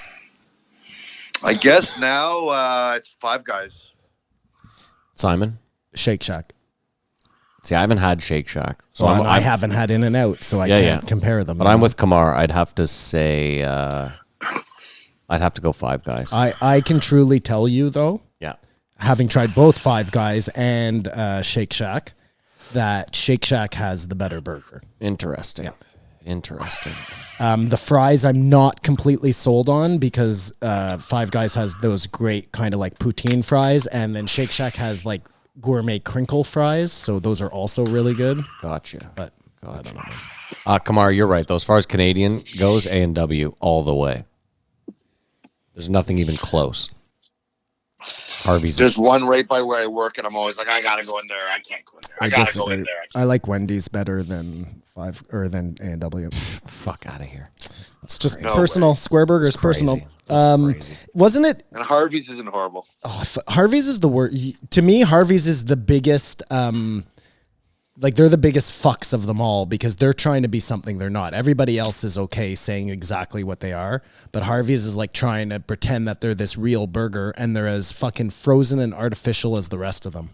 I think like when McDonald's throws out sausage McMuffins, that's where Harvey's gets their burger beef from. Yeah, okay, so you're agreeing with me. Totally. It's terrible. It's trash. Yeah, thank you. But people in Canada are like, oh no, Harvey's is like a real burger on the barbecue. I'm like, well, then I don't know what barbecue you're using. Yeah, you can go fuck yourself. Wasn't it crazy that they were saying that Iowa is like the most fertile part of the United States? And they import 90% of their food. Yeah. And Hawaii, another place incredibly fertile, Well, hold on. imports 70% of their food. So I wanted to discuss this because Kamar's been there. You've never been there. Kamar's been to Hawaii. To Iowa? No, to Hawaii. Kamar, you've been there, right? I've never been to Iowa. I've been to Hawaii. Okay, so I actually, when they said that, I understood why Hawaii ships all their stuff in. Hawaii's mostly mountains. It's mostly hard jungle. rock, volcanic. Like, you can't... Okay, fine. Let's then take Hawaii off the table and just talk about Iowa. Yeah. Because there's Iowa's a good place starting that point. There's no reason why they should be exporting all their shit and then importing food back in. Like, we wonder why I know that's not our economy, but our place works the same way, is so fucking broken, you know? Why? I mean... Like, it's just transport for the fucking sake of transport. It doesn't make any sense. What was the movie Grapes of Wrath? Where they talked about how California... apparently California supplies 90% of the food to... the rest of America? Yeah. That's a problem. Well, that sounds like a big problem, yeah. You'd wonder why it's all fucking dry. But I got to tell you, the other day I went to a butcher in my neighborhood because I didn't want to have to deal with The big places. shopping This was center, simple. yeah. I liked their policies. They let 2 people in at a time. It was easy, no problem. Most people don't wear masks, but that's another story. I don't understand why they're not just insisting on it at the door. But whatever, I get it. People got to make money. But I bought burgers and steaks there, and they were substantially more expensive. And way better. So much better that you only had to eat half of the amount to be just as satisfied, you know? Like, the steak was so good. It was the best steak I've ever made. It was insane. Yeah, I mean, it just goes to show. It's, But it's like Joe said. All I'm saying is you pay a little more, but you're going to get better shit. That's across the board in everything that's now becoming... Well, it's like Joe said, when you go to Costco, sometimes you're like, this steak seems criminally cheap. Like something lost its life for this. This is... Totally. Like, they slap Kirkland on the steak, and all of a sudden that cow isn't worth as much. Like, come on, that's not right. Yeah. And I mean, that... I think... Go ahead, Kumar. I think the only issue is with this guy's farming practices. I mean, he seemed to ramble about it, but how much more expensive would food get to go to these practices, or does it work out? Well, but then he brought up the interesting point of, and I can't remember what the term is called. I wish I had. This is why I'm a failure. But it was some economic term. You know, you talk about how much does it cost down the line? Like, sure, maybe your food costs 10% more now, but maybe you spend 80% less on medical care because you're eating, better meat. But I think the thing is, it's more than health. It's the ethics, isn't it? Well, sure, the ethics too, but I'm just saying. I mean, The ethics of the treatment of animals and the spread of diseases and whatnot. what I'm saying, Kamar, is let's say you didn't care about the ethics of the treatment of the animals and you just cared about the economics. You could say that downstream, if everyone ate better, if the meat was better, if it was higher quality, even if it cost you 10% more, it would save you 80% down the road in health benefits, and especially in a country where you pay for your health. Here it doesn't matter as much because we have healthcare, so you could argue that It still matters. It's I mean, it still matters a because it's flex tax on the Well, it's tax money that could go elsewhere, right? Like if or you to make your medicine better into fighting a losing sure battle. more R&D, but I'm just saying if in general you're spending less a year on Medicare for your populace, then you can spend it on infrastructure, on better roads, course, whatever yeah, this, that, and the of next. course. So all I'm saying is, even if your food does go up in price, and that's what his big argument was, down the road, downstream, you save exponentially more money because of the health benefits that you get from it. The problem is that you as a human being will probably never get to experience the benefits he's talking about. Yeah. So it's hard for you to get motivated to No, and it's also hard to tell poor people, hey, guess Well, what? that Food's about to too. cost you 10% more. Like, But you know what I did think today is places like McDonald's, let's say, yeah. where to me the huge problem was always I didn't know what was going on behind the scenes, and that really worried me regardless of COVID. You know what I mean? Like I would often catch a glimpse of somebody in the kitchen if I was like inside and I could see them, and none of them were wearing gloves, and I was like, wait a second, what? And then I asked somebody and they're like, well, it's a fully sterile environment back there, so we don't need gloves because... But then I was thinking to myself, yeah, okay, sure, whatever. It's McDonald's. I don't give a fuck. I don't eat here that much. But at least now you know, regardless of what you can see, everybody's masked up and wearing gloves back there, you know? It's nice. I think that's good. Peace of mind. Especially in fast food places where you know they're cutting all sorts of corners. It's mean- making people more accountable.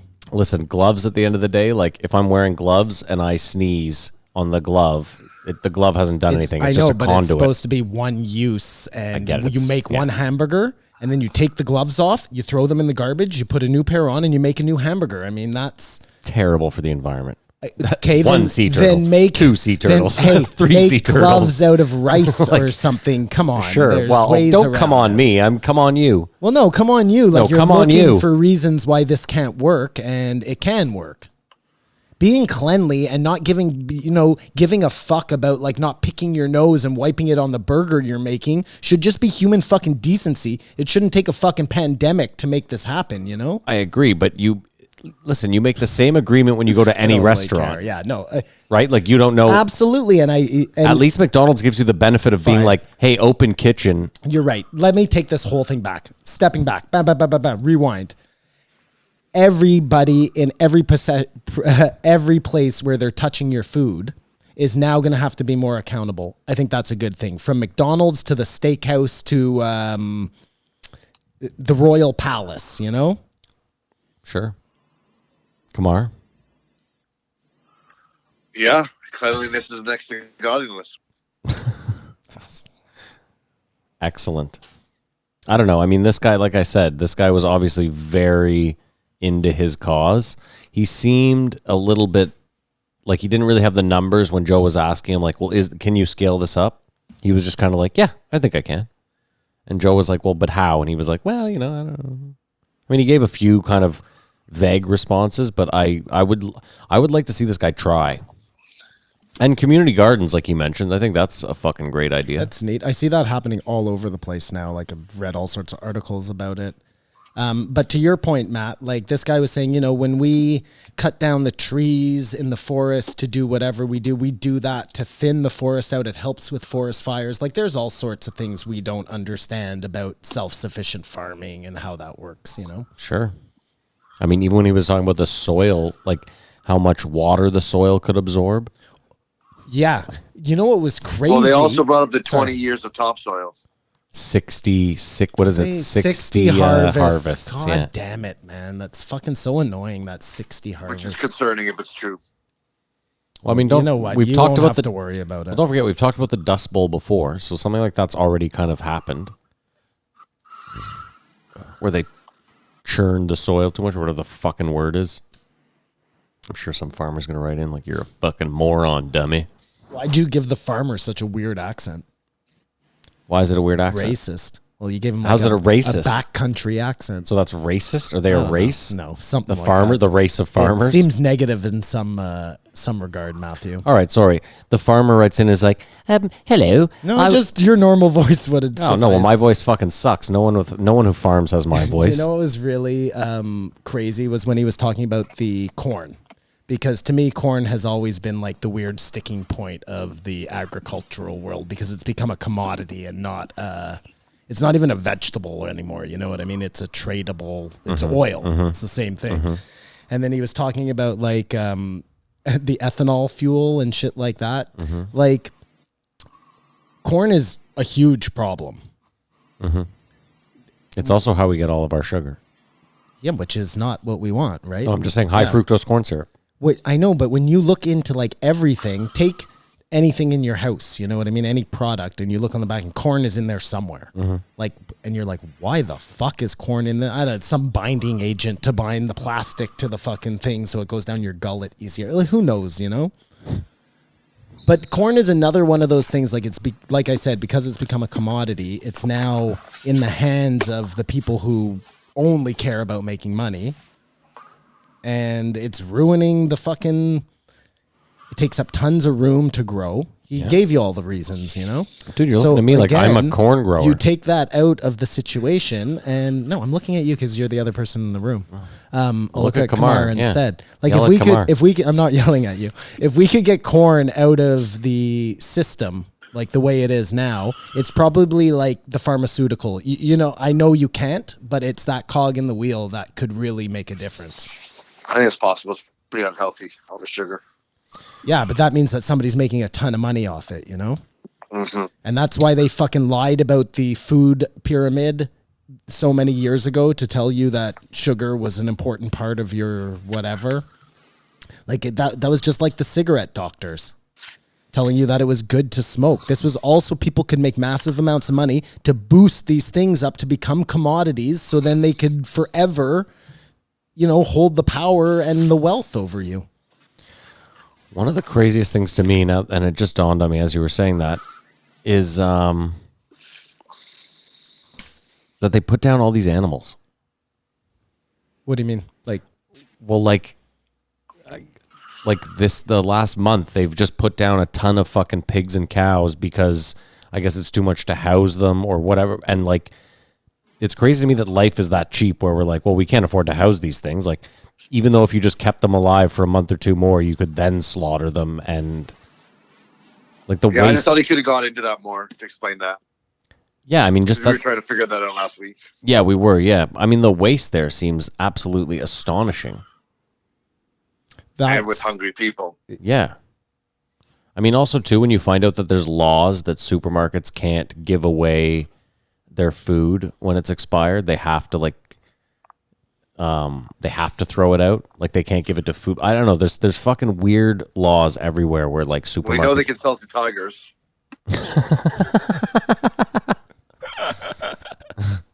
Yeah, that we do know. We do know. Good one, Kamar. It was funny when he was talking about beavers the size of Volkswagens. That's scary. Because he was talking about superfauna back in the day. Yeah. Just that idea is very amusing to me for some reason. I mean, Giant beavers. Well, it makes sense because I don't know if you know this, but beavers are fucking super aggressive. Yes. Well, wildly don't you aggressive. remember when we were up at your place and me and Jero walked down the lake? We were tripping out there and all of a sudden this beaver just fucking smacks its tail right beside me. Like they're super territorial and they don't fuck around. They're fucks. But I 100% think I could take a beaver. The size of a Volkswagen? Just a normal beaver. If I had a stick, it's not even a fight. But without a stick, I could definitely take the beaver. I would punt the shit out of that beaver. Well, if The you have a same stick, way, it's just gonna the eat it. same way I'm gonna win this field goal contest is the same way I'd take out the beaver. So let me ask you this: what if there's multiple beeves? What if you have beeves with beeves? All the better, Matt, because one thing you don't know about me is I have an amazing roundhouse kick. I'd take 3 of those fucking beeves out at the same time. I'd That be is something we punting don't know about beeves you. all over the place. And yeah, for listeners, we are. I believe next week we're gonna try to at least get together and kick this fucking field goal. Oh, you knew that about me, Kamar. What? That you have a crazy About the roundhouse? prowess of my roundhouse kick. I don't know if I knew that. Is this a but, Brian it Callen does- thing? Is this a Brian Callen thing? For sure it is. Isn't I'm it? not sure if it's what you're referring to. I'm known for my roundhouse kick. Okay. Not like Joe Rogan Like in known, these parts? but like if you were to go up and ask, I don't know, 6 people in Ottawa, you'd probably get 1.5 that know about my roundhouse. Cool. Yeah. Kamar saying nothing, of course. He's agreeing. He's Kamar, nodding. your you best don't see friend. it. Okay. You don't see He's it. nodding, He's yeah. nodding, yeah. I'm not viciously in agreement. Okay. Thank great. you, Kamar. Appreciate that. Oh, you know what was very interesting was this idea of people making a company, going around to other people and saying, can we use your backyard to grow vegetables? And then I don't know if they said this, and they might have only rented the space, but you could say, we'll give you a certain % of the vegetables and then we'll take whatever's left. Whatever barter Most people system I've you heard wanna of do a 50-50. That would be great, sure. And then I started thinking weed, because we can now grow 4 plants. Well, that goes back to my grow up co-op. Yeah, exactly. It's a tremendous idea. It's a tremendous idea. But grow up co-op like that, this is a little different. You know what I mean? This is like making your grow up co-op into like a franchise business. Well, but you could bring the grow up co-op to every city. Yeah, what I'm saying though is Is it's that like our even idea? more than a grow up co-op. Yeah, grow up co-op's our idea, Kamar. It's like Good to know. a marijuana monopoly. Monopoly marijuana.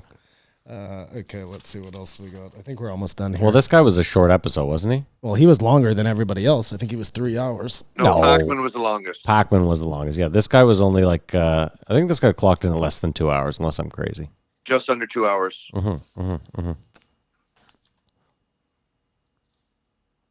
Okay. Was Pac-Man dropped on Saturday? Yes, it was rudely. Sneaky prick. Sneaky motherfucker. Pac-Man wasn't dropped on Saturday, was Yes, it? it was. Yeah. 100%. I don't think so. I disagree. Yeah, Joe Salatin was 2 hours 9 minutes. Okay. That's with ads, For though. those of you at home, keep it score. That's with ads, Kamar, right? That's like the Apple clock. Yeah, so maybe just under 2 hours Yeah. for sure. Yeah. A lot of ads. How do you guys feel about eating bugs? I was in Thailand and I didn't do it. They have that didn't do shit it. everywhere. You have a problem with it. Listen, if I had to survive, I'll do it. That's not what I'm asking. You're asking just like right here, if Definitely. you had a plate of If I had a bugs, would plate I of just fucking bugs, would chow you down? on No. them? Exactly. Kamar, I would. have you ever eaten a bug, Matt? Yes. What kind of bug have you eaten? I don't know. I'm sure I've eaten a bug. Well, Don't first of eat all, like we. 100 spiders I was a just gonna year. say we all eat 100 What? spiders a year. Kamar's eating 2 a night. I don't eat that many spiders. All right. But would you eat like chocolate covered grasshoppers or something? I mean, again, like Yes. I don't want to Yeah. go out of my way to do that. Kamar, that was a definitive yes. You're just like yes. I would you have definitely. some? I would right now for sure. Especially candy ones, like chocolate try covered it. anything To try would it at be. least. I mean, it's silly. All you would taste was the chocolate. It would just taste like I've eaten them before. They just taste like Rice Krispie squares with chocolate on them because you get a crunch and you get you know. And if it helps boost your immune system, But I'm very interested in trying like real bugs. Like I know there are certain restaurants popping up, not in Ottawa, but before COVID, sorry, we're getting late in this one. I had heard about places popping up in Toronto that had full menus of bugs, which seemed really cool. Interesting. That's it. All right, you guys want to rate him? Rate it, not him. Kamar, Okay. we'll start with you, buddy. Please. I thought it was interesting and insightful. Like you said, he used some stats, dismissed others. Thought he was a little bit rambly. I give this a 3. All right. Kamara gives it a 3. Simon? I give it a 2.3. Simon gives it a 2.3. I thought it making was things difficult. boring. And I give it a 2. Yeah, 2. 2 is good. 2 is good for me. He was a nice guy. I didn't hate his whole drinking out of the thing. I mean, it's his deal if he wants to do it. You know what I mean? I don't care. Let him do what he wants. You want to drink cow water? Go ham, buddy. All right. Last one of the week. 1479. 2. Yeah, 2. My bad. Is that right? Because we started with... Kamar said we started with 74, didn't we? No, 1476. What? Can't be 78. This is 79, not 72. We jumped way backwards. You were right, man. 76, 78, 77. 79. I was right. 1479. Look at me go. Yeah, way to go. David Pacman. Who will be out of work if Trump loses this election? Why? Because all he does is shit on Trump? I think, yeah. I mean, unless they... it'll be interesting to see how these left-wing pundits pivot if Trump gets out of office. But their job is just to be his opposition, I see it as. I totally disagree with what Kamar just said. I don't think that he loses his job if Trump loses the election. That's crazy. There'll still be things to talk about. You think they'll be critical of their own people they choose? They'll be critical of either Biden, who makes it in because he's a fucking raving lunatic, or they'll be critical of the next guy who comes in on the other side to replace him. You know what I mean? I just thought this guy was presumptuous when he was like, well, obviously, so who are you voting for, Biden or Bernie? Who would you vote? Like, as if it was a no-brainer. And I mean, obviously, Joe's not going to say Trump. He ended up saying, I'm going to vote independent. But this guy just kept going like, well, obviously this, well, obviously that. And my biggest point of contention is his denial that social media isn't slanted to the left. Like, it's just blatant. He doesn't see it that way. Did he just come out and say that, or that was just a feeling you were getting? Well, no, they had a big discussion about social media, and he said he didn't believe that. And he said, well, why don't you guys want regulation on guns and stuff, but you want regulation on social media? Who's going to do that? I mean, at the end of the day, if you need someone to talk to you to get you anti-Trump and pro-Democrat, this would be the guy, because he's level-headed and calm. But his only point of contention with Trump is you got to get him out of there because they'll take away abortion. That's all he kept harping about, I found. Well, I mean, I can't disagree with him there. That was the biggest takeaway from me from this episode was like, almost at this point, why have a Supreme Court if this is how it works? Especially without terms. It's like ancient laws that maybe don't pertain anymore, you know? Maybe archaic. Sorry, that's what I meant. What did I say? Ancient, same difference. Yeah, whatever. It just seems crazy. Like, because, yeah, if Trump does get elected again, he's fully going to put in a young Republican judge who's going to sit there for 40 years. And then it seems like, why even judge on cases and make rulings if down the line they can just change the judges and be like, nah, overturned. Mm-hmm. I like that Joe asked why they are in for so long, though, because I didn't really know that either. And that makes sense, is that... So they can't be corrupted. Well, I knew that, but they never have to worry about losing their jobs. So that way they're not...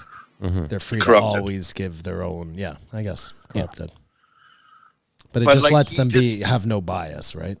Did you think he put besides the fact that he's an asshole or whatever, do you think he put a real convincing case on why people have to vote for Biden? Definitely not. Yeah. I mean, that's my point. When he said out loud that right after Elon smoked the weed on Rogan that he sold half his Tesla stock, I was just like, beat it, pal. Well, that's your own little thing. No, I mean, to have such an overreaction where 3 days later it ended up going high, right? Well, but in his defense, the stock dipped like it hadn't before. Yeah. So, you might think, oh my God, landslide. Yeah, maybe. Sure. And Yeah, it what didn't do I- sound. what do I know? With the vibe I got from him that he wasn't that big a trader, that Tesla might have been one of his only investments. You know what I mean? So if you have all your nest egg in like one, and you see it dipping, you might be like, oh fuck. And he said he had made all his money back, so it's not the worst thing. Like, I don't know. I didn't really judge him like you Whatever, did. I don't care. You were like, fuck this clown. I was, but I don't really care. And Kamar was already like, Kamar, fuck let this me clown. ask you a question. Do you care about? Do you have a problem with talking about AA? No. Okay, so Joe has been talking a lot about how it's crazy that the liquor stores have remained open, but AA has been canceled for people. Yeah. And I was just wondering, are they not doing your AA meetings if people want via Zoom and things like that? Yeah, but I can attest, like this, like I'm sort of, want to be supportive of you and stuff, but like I'm getting over this sort of thing. I think the same thing would be true for Zoom. There's an article this week that came about Zoom depression, that even though this is connection, it actually after a while is like worse. Because while you're talking, communicating, you think this is so fucked up that I'm doing this. So I don't know if, I know they are doing them, but it's not the same. I get it. Nothing is the same. The same way somebody who has to go to a psychiatrist every week is now having to do it, via Zoom. I get it. Nothing is the same, but Joe is making it seem like it is insane that the liquor store stayed open. Like I keep coming back to that. People will get sick. They'll get sick. Yeah, and the people who in AA will start drinking again, which is getting sick again. Fine. It's just who are we fighting for? Who are we fighting for? I mean, Simon, on this one, I kind of disagree with you. Really? Yeah, I do. Yeah. Okay, sure. I mean, I think both are just as valid. All I'm saying is you can't say that one is a service while the other isn't. Like, you're essentially saying at that point that we really do only care about the economy because one brings in tax dollars. Because your argument is like you're saying, it's, well, these people will get sick if they don't. But there's people that, if without going to AA, could potentially slip back down a slippery slope. And this is one of the worst times. and can commit suicide. I'm aware of all of that stuff. I'm not saying, sorry. All I'm saying is that for Joe to say that it's crazy for the, look, everything, granted, whether this was right or wrong for us to close down, let's remove that. Sure. Let's just assume for a second that it was right. Sure. Okay. And we all Sure. had to isolate. Okay. Just for humor's sake. Yeah. So nobody could go to their doctors. Nobody could do anything. Everybody was cut off from what they needed. So everybody was trying to do what they could to stay connected to the things that they thought they were important. And AA is one of those things. And I hope that they did those things by Zoom. Keeping the liquor stores open, again, they didn't do it properly because they just fucking had people waiting in lines right next to each other like it was moronic. But had they done it properly and they had limited the exposure while still getting people, if they needed it, that liquor, to me, it's like, yeah, that's the way it had to go down. I get it. It's not perfect. Nothing is perfect in this fucking thing. Simon, I think we're just saying that it speaks volumes about our society where we're like, even someone like you, who I consider somewhat level-headed, can sit here and say the people that won't get their booze will be sick. But like, again, I stress to you that like this would probably be the worst time for someone who's a recovering alcoholic if their life isn't. Who relies on AA meetings. Human contact and interaction. And I know you get it. I'm not saying. Okay, so what is your suggestion or Joe's suggestion then, that they keep the liquor stores closed? Or that they open AA for everybody during the pandemic? Like, I'm just not sure what he wants do AA here. in a larger space with huge separation. I'm just saying you can do AA. First of all, they can keep a room at a community center open where they do smaller AA meetings, for example. Very spread out. They weren't letting people into the churches. So I guess it's not the same thing because you're talking about people's health. I mean, again, but it would be the same argument, right? Like everything had to, if we're agreeing that the lockdown had to happen. So I'm just asking here, like what was Joe suggesting? What I'm saying that they not let people get alcohol? Yeah, what I'm saying is this: you either have both or neither. That's what I'm saying. Yeah, you can't. I don't see it being one way or the other. It played out the way it did. I will continue to disagree with that, but I mean that's just one stupid man's opinion. I mean, listen, I agree that it is not perfect. A lot of this has not been perfect. You know what I mean? But I think out of I don't know. I mean, Simon, it'd be one thing if we lived in a place where you could just go into the supermarket and buy booze. Because then, can now. Well, you can in Quebec. okay, but I'm Canada talking and about Ontario. hard liquor, Kamar. No, that's true. So what I'm saying is, like, if you could go in and buy hard liquor or beer at the supermarket, then they were keeping supermarkets open anyway. So fine, problem solved, whatever. But the fact that the government runs the LCBO here and decided actively, I know, but we're talking about like the states. sure, you know fine, what I we're mean? talking about the states. But even, I mean, I assume here they shut down AA meetings and kept the LCBO open, right? Like I could be wrong here. I'm just going off of my gut instinct that. And again, I mean, I know this isn't perfect. You know what? I'm not even going to do this. It's all good. Keep in mind, Simon, there's no argument to be had here. We're just giving our opinions. Yeah. I wasn't even I saying don't think like there's an argument. I'm not even sitting here berating you or criticizing you if you were thinking that. I'm telling you, though, that it's bugging me when Joe is saying that because I just wholeheartedly disagree with him and he just keeps harping on it. Well, again, it's one I of those think things. Go ahead, Kumar. It had to happen, and there is at least Zoom meetings, but I just don't think that's a sustainable substitute, and we'll have to go back to normal. Of course, I'm not saying at all that we should be doing that forever. No, it's funny with you. I'm just giving my opinion. I mean, I think, again, Joe also then was like, well, why not keep churches open? And, well, because they don't pay taxes and there's no reason for them to be open. You can pray to God at home. You don't need to go there to pray to God. I mean, that's kind of, yeah. I think that you can do that. Yeah. People pray to God at home all the time. Yeah. Pray to God whenever Well, you want. luckily, we have enough guinea pigs right now in the States that we're going to find something out. But that, yeah, I guess. I thought it was such a funny comparison he made of Trump to the to the UFC UFC fighter. Where he's like, yeah, Joe, just imagine a UFC fighter goes in and I don't know, he just lights his opponent on fire. Yeah, you can't just change the rules all of a sudden. Which, listen, I'll criticize Trump and I will not criticize Trump, but like I'll agree with that. He definitely changed the rules. He went in there and lit his opponent on fire. Yeah. Well, you can see it every time there's good or bad. You can see it every time there's a press conference. Yeah. Well, you see it much more when there's a debate. That's Did like you when see he what debated. Sorry. Did you see what Joe Biden's latest gaffe was? No. He did interview Charlemagne the God, and the I saw that. Set up for Charlemagne to make Joe not look crazy or whatnot. Yeah. And he ends up with saying, "If you don't vote for me, you ain't black." Yeah, that was insane. It was insane. That was an insane interview, man. But that interview was meant to make him not look insane. Well, it made him look super insane. Yeah. It made him look like it was Weekend at Bernie's and there were people doing this. My wife told me, like, it's crazy. What a wild statement. Yeah, no, it was nuts. Trust me, that wasn't in the script. He started feeling really comfortable at the end, and that one just came out. I'm vibing here. You know what's funny, too, is I could just picture Obama at home, too, watching and being like, Joe's doing real good here. Joe's doing real good. Of course. Yeah, and then here's that, and then go, let's change the channel. Michelle, change the channel. Just slapping his face with his hand. Yeah. Michelle, we're moving to Canada. Yeah, change the channel, Michelle. Or as you guys would say, change the channel, Michael. Yes, exactly. I don't say that. That's rude, Matt. That's all Sam Tripoli. What else we got? I mean, for sure, rich people are going to be able to buy the vaccine before poor people. Like, that's going to be a fact. In their system, yes. If they come up with a vaccine. Well, yeah, that's if. There's a story on the CBC this week about how it's quite possible they could never have a vaccine.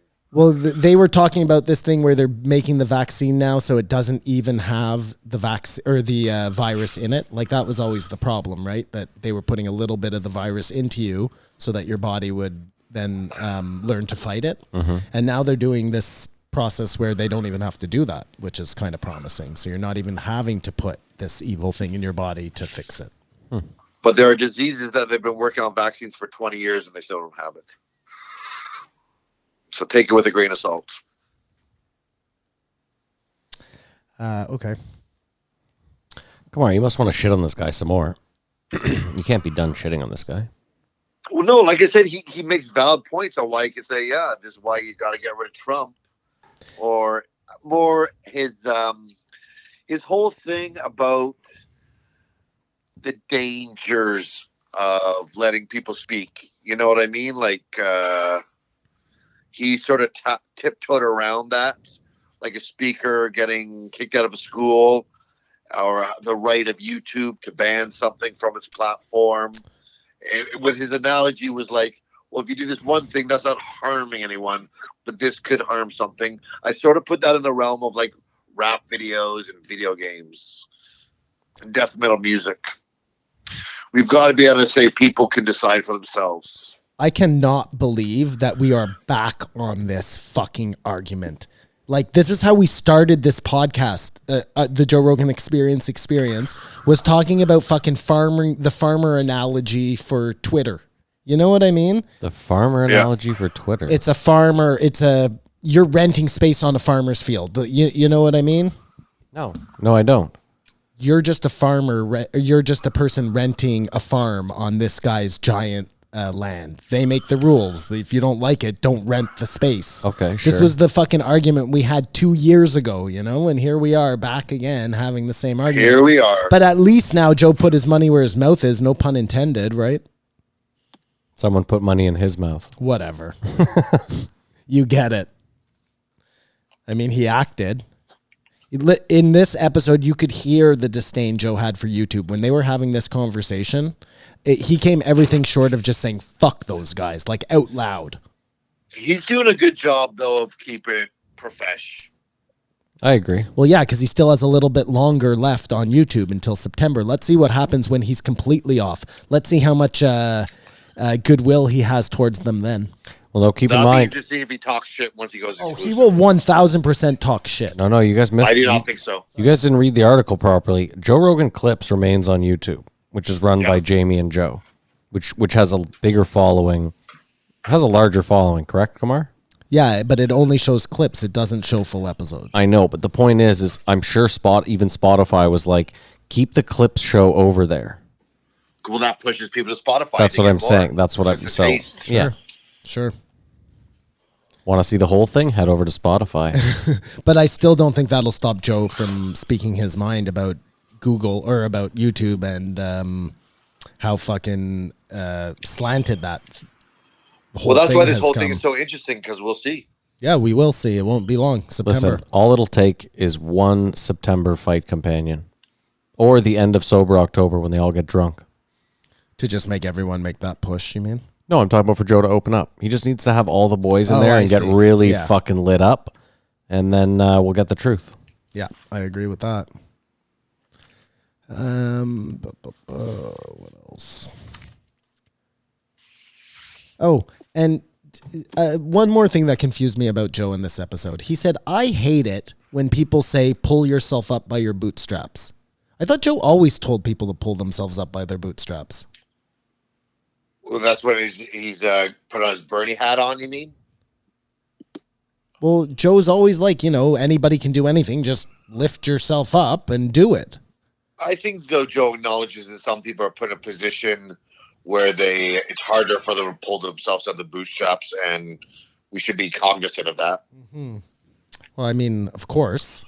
I think you should realize that there's probably something like 75% of people aren't set up to pull themselves up by the bootstraps. A lot of people just It's don't out of have control, bootstraps. There you go. What's out of control, Kamar? Well, now that Joe's a 100 millionaire minimum, like billionaire, everything's changed. Yeah, this is so that's something we forgot to mention is it's now going to become exponentially more difficult for him to play this I'm the regular man. Every Joe is out the no window. Fucking shit. Yeah, the whole everyman thing. Like average Joe, you does have not a quarter exist. of $1 billion now. You know, conservatively speaking, dude, he's making think about it. He's making just shy of $10 million a month. Dude, it's crazy. It's crazy. This guy was on news radio. Listen, and I think yeah, that's what was awkward Fear about factor. Patton Oswalt. That's what was awkward about the Patton Oswalt. Well, just two rich comedians sort of talking about hardships. It's like, what the fuck? Well, usually it's okay when Joe is talking to like a Tony Hinchcliffe or something, because you know Tony's grinding and Joe's you know what I mean? That I see what you're saying, Kamar, because both of them, Patton doesn't. But I mean, he works hard. I'm not taking that away from him. But I don't want to take that away from him. He is never worrying about feeding his family, like he alluded.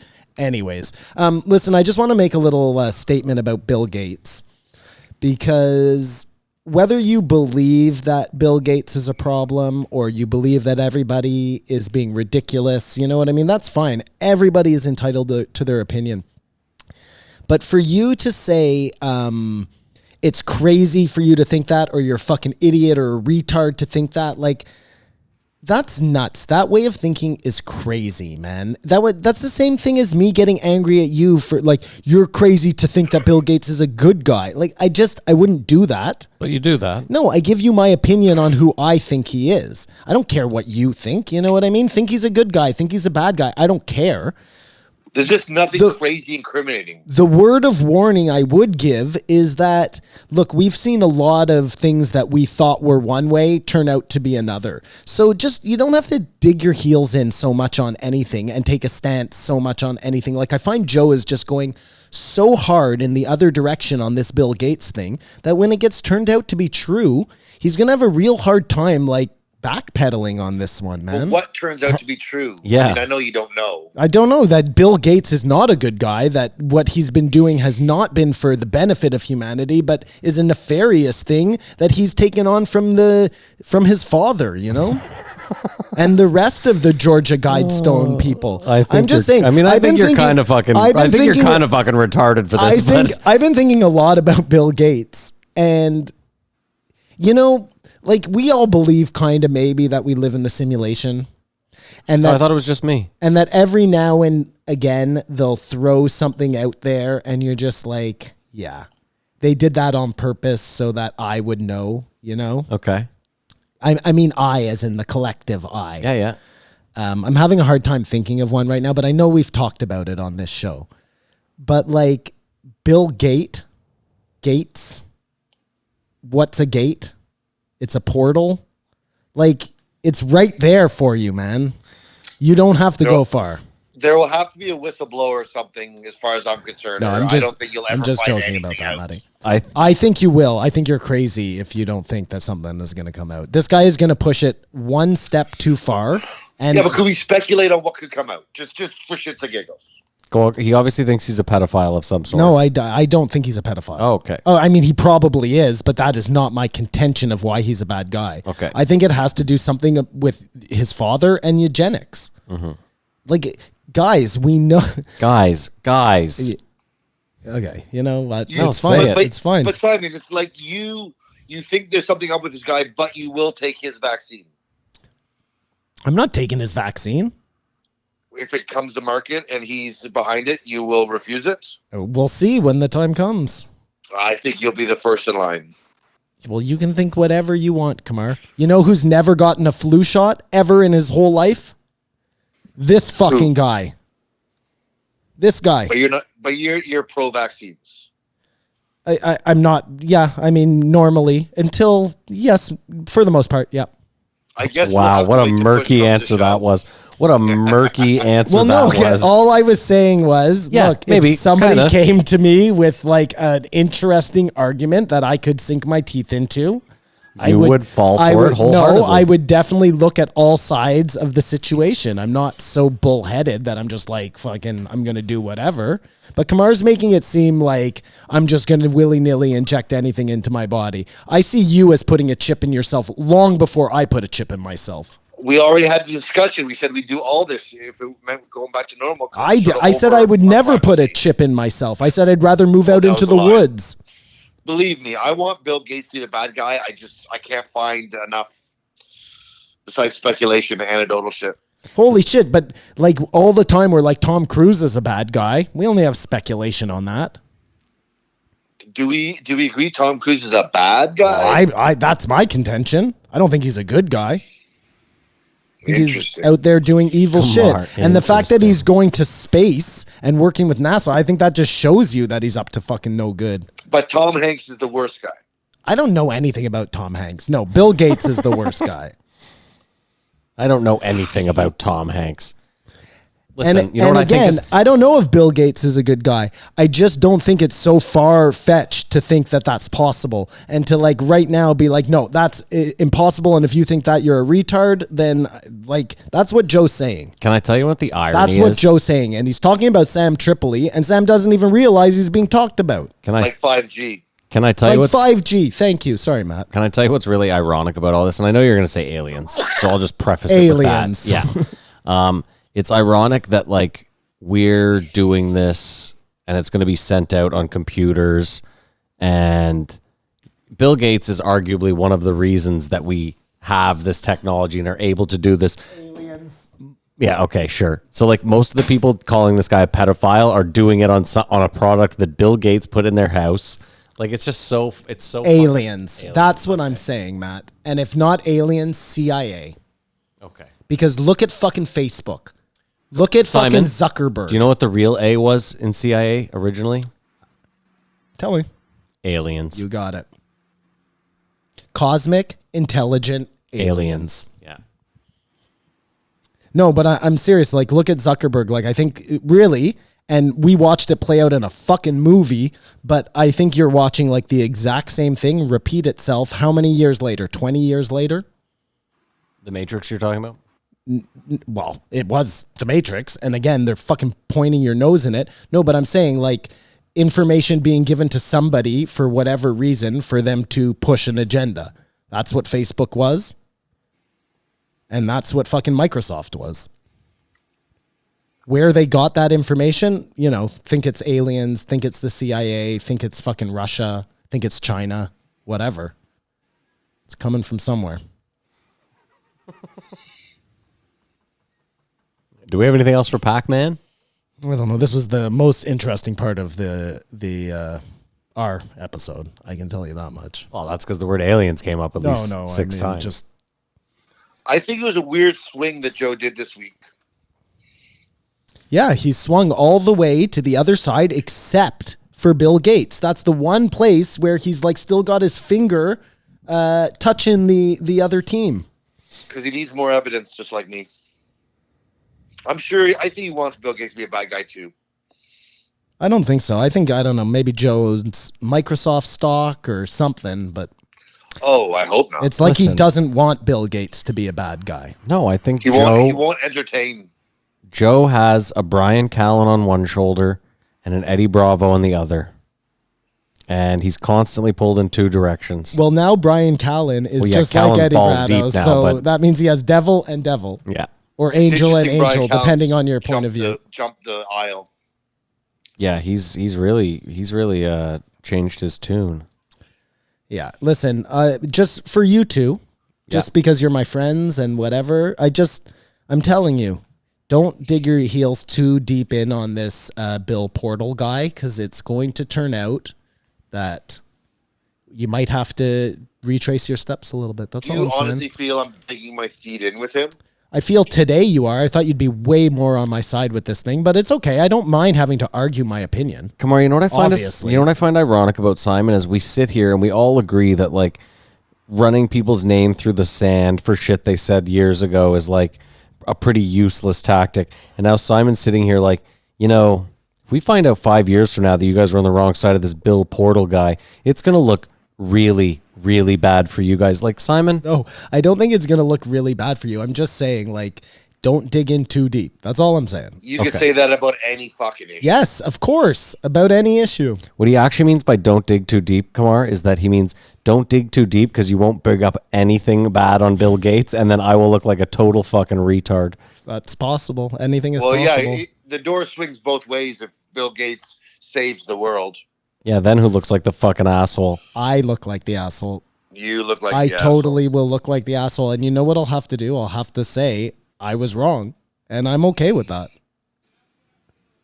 I'm okay with that. And again, this is so stupid because I have no, like, I don't know what he's doing. And that You just must think be he's what up to no good. enrages you. I get it. Yeah. But that's it. He's just not a great guy. It would be like if for no reason right now you just started being like, Michael Clark Duncan is a really, really bad guy. And all his acting, see, you don't even know who I'm talking about. Well, and he's dead. That's rude. even better. Isn't he the guy from Green Mile? Yeah. Yeah, no, you can't talk trash about that guy. Talk about the guy Fine. who... okay, wait, just hear me out then. Okay, it would be like... Terry Crews. No. It would be like if out of the blue, I was just like, okay, Paul Walker went out and killed a bunch of people. Why are you picking dead people? Oh, sorry. You've picked 2 dead people in a know, row. okay. That's so weird. Okay, fine. Okay, go. Philip Seymour Hoffman. Vin Diesel. He's dead also, man. No, Try again. I'm done. Vin Diesel. Kamar, Get do you to want to your rate point. this thing? No, I had no point. I just want to say one last thing to Simon, that if we can get a whistleblower or a hot mic, then I can condemn Bill Gates forever. But it's just like, it's so confusing right now. I don't know anything. Have you noticed that I never talk about Tom Hanks anymore? Did they get to you? No, I just... that one got silly to me, you know? Well, you know what happened this week? He disabled comments. Oh, well, he's guilty then. Well, exactly. It's pretty cut and dry. I don't like this guy. I thought his only point was abortion to thwart Trump, but it was an interesting discussion. It didn't get too weighed down with COVID. I give it a 3. Kamar, I know you just rated it. Do you think... So you think it's worth having Trump for another 4 years at the cost of having another crazy right-wing justice sitting on the Supreme Court? I think abortion will still be separated state, so it doesn't matter. And I just haven't seen enough bodies that anything's better. And I don't trust the Democrats because they suck at everything they do. That's a super interesting question, though, Matt. It is. What It's do you one think? that really makes you have to think. I don't know. I couldn't tell you until those 4 years played out. And like, if Donald Trump ended up doing a bunch of things that changed the way, the American system works, then you might have to say yes. To what Kamar said, because the states still have the say anyways. Sure, but I mean, listen, having the Supreme Court lean that far right could impact the U.S. for 40, 50 years to come. The better... Yeah, you're yes. repeating his... The better question, though, Matt, would be, was it worth having him in for these 4 years for him to have put in, what's his name? Because it's the same question, but we at least have the 4 years to look at, or 3 of the 4 years anyways. Well, we won't know until we're old anyway. It's just a difference between if you do this, this could happen, or if you do this, this will happen. Mm-hmm. That's not enough for me to change my mind. Mm-hmm. I'm not sure I understood that. He's saying if Trump stays in, he will appoint a judge, and he could affect America for the next 40 years. Trump could win, appoint a judge, and it not affect America for 40 years in a negative way. I don't know. And it is nothing. It won't affect me. Well, no, we live in Canada. All I'm saying, though, is, Trump could have elected anyone. Instead, they went with Kavanaugh. And even when that shit came out about Kavanaugh and he lied in front of Congress, they still went with him. So I have nothing. If precedent has anything, they're not going to put someone in who, is maybe Well, this more. is going to get ugly because Biden has shit against him, and they're going with him. So it's all fucking. They're all suck. Yeah, but you think Trump sucks the least. No, but he does make a very good point, because Biden is, we all know. Yeah, but Biden's going to at least pick someone that probably cares about people. Yeah, If we're all right with Biden, we're all right with Kavanaugh. I just wonder if... No, I don't know about that statement. I just wonder, though, if Biden was... he's just going to do that because he's a liberal. You know what I mean? I think that this is a guy who doesn't care what side he played on. He would just as easily run... I obviously don't think Joe Biden is a very good guy. And another thing about Biden is he says he'll shut down the Keystone Pipeline, which would be very detrimental to our economy, whether you care about the environment or not. But Trump is also doing things that is detrimental to our economy, Kamar. Like shutting down the pipeline? Well, all sorts of things, because he doesn't get along with Trudeau. So Just give me one example. I'm giving you a legit... He wanted to concrete cancel... example. He was talking about canceling NAFTA. There's one example. thanks, Matt. Did he cancel? No, it? but They there was revoted something and we got about a the better deal? trade. There was Hold something on, he about was, the but trade deal. Kamar, you asked for an example there. He brought up in the last 4 years, he brought up canceling NAFTA. And he canceled NAFTA and they negotiated a new deal, and we're not fucked. But if they get rid of the Keystone Pipeline, Alberta will be even more fucked. Simon, you want to rate it? Kamar already rated it. I give this one a 2.5. A 2.5. A 2.5. Okay. Maybe a 3. I'll give it a 3. Okay. He changes it to a 3. And I give it a 3 as well. We have an agreement. 3's from everyone. Yay! We're getting together. Kamar, I honestly didn't think you'd give this one a 3. That surprises me. Very, very good of you. Well, no, he hasn't had a sort of not dissenting, but opposite view on for a while. Patton Oswalt, I just can't hear from. But I mean, Pac-Man's thoughtful and whatever. Well, he had retarded. Kalinske on just before COVID, didn't he? I would like to see Pac-Man and Tim Pool debate. That would be good. But I don't know. I listen to a lot of Tim Pool, and I'm not even sure what his own opinions are. You know what I mean? Well, that's why you got to see them in a debate, and Yeah. it comes out. I feel like that's Tim Pool's shtick, though. He wants to try to remain as neutral as possible so that it feels as though you're getting that sort of neutral standpoint that you should in news, right? Yeah, I guess. The more I think about it, though, Tim Pool going on Rogan, he had 20 talking points that he hit. There were, except for the aliens. That's why I ended up liking that episode. But everything he talked about was just an issue that he spoke on ad nauseum on his own show. Well, I mean, he had a 3-day drive, so. Well, yeah, listening. He's to just himself, re-listening to I'm himself. sure. Yeah. I love I'll say myself. that, the difference between Pac-Man and Kalinske is Kalinski's got a little bit of a sense of humor. That yes, because Kalinske I is don't find wasn't he a any- comedian? I don't know if a comedian. Oh. That's Dave Rubin, but Sorry. I just like him more than Pac-Man. Pac-Man's a fucking nerd who hasn't had pussy since pussy had him. I like that. All right. Well, I guess we're done with this week then. Do you guys have anything to say in closing? I'll save it for the post show. Okay, perfect. If you want to contact us and tell us how shit we are, you can do so at jreepodcast@gmail.com. We have a Twitter and an Instagram. They're both JREE Podcast. You can follow Kamar on Instagram. At Kamar Bar, Instagram and Twitter. You can follow Simon on Instagram. At Bigfoot Sighting Society. You can follow me on Instagram at Floydy, FLOID with 5 E's. We have a Reddit. It's JREE Podcast. And, of course, the Patreon, patreon.com/JREE Podcast. If you want to support the show, you can do so for as little as $1 a month, and you'll get Donate. you'll get 3 episodes of This One Age Well, where we go back and listen to old episodes of Joe Rogan and do what we do on the show here. Pretty simple. And you'll also get the post show early. You get it on Tuesday, pretty much at the same time as the regular episode. So jump on there, donate, make the studio and everything here better. And I think that's it. Simon, you want to say anything in closing? Keep your eyes open. No, not yet. No, we're not there yet. No, Sorry. no. Jesus Christ. Oh, my God. All right. I He's don't a know. machine. Don't trust Bill Gates. Okay. You know what? I'll edit that part out. No, I'm kidding. Thank you so much for listening. We hope you have a great week. It's like YouTube now. The censoring. We hope you have a great weekend. Keep your eyes open.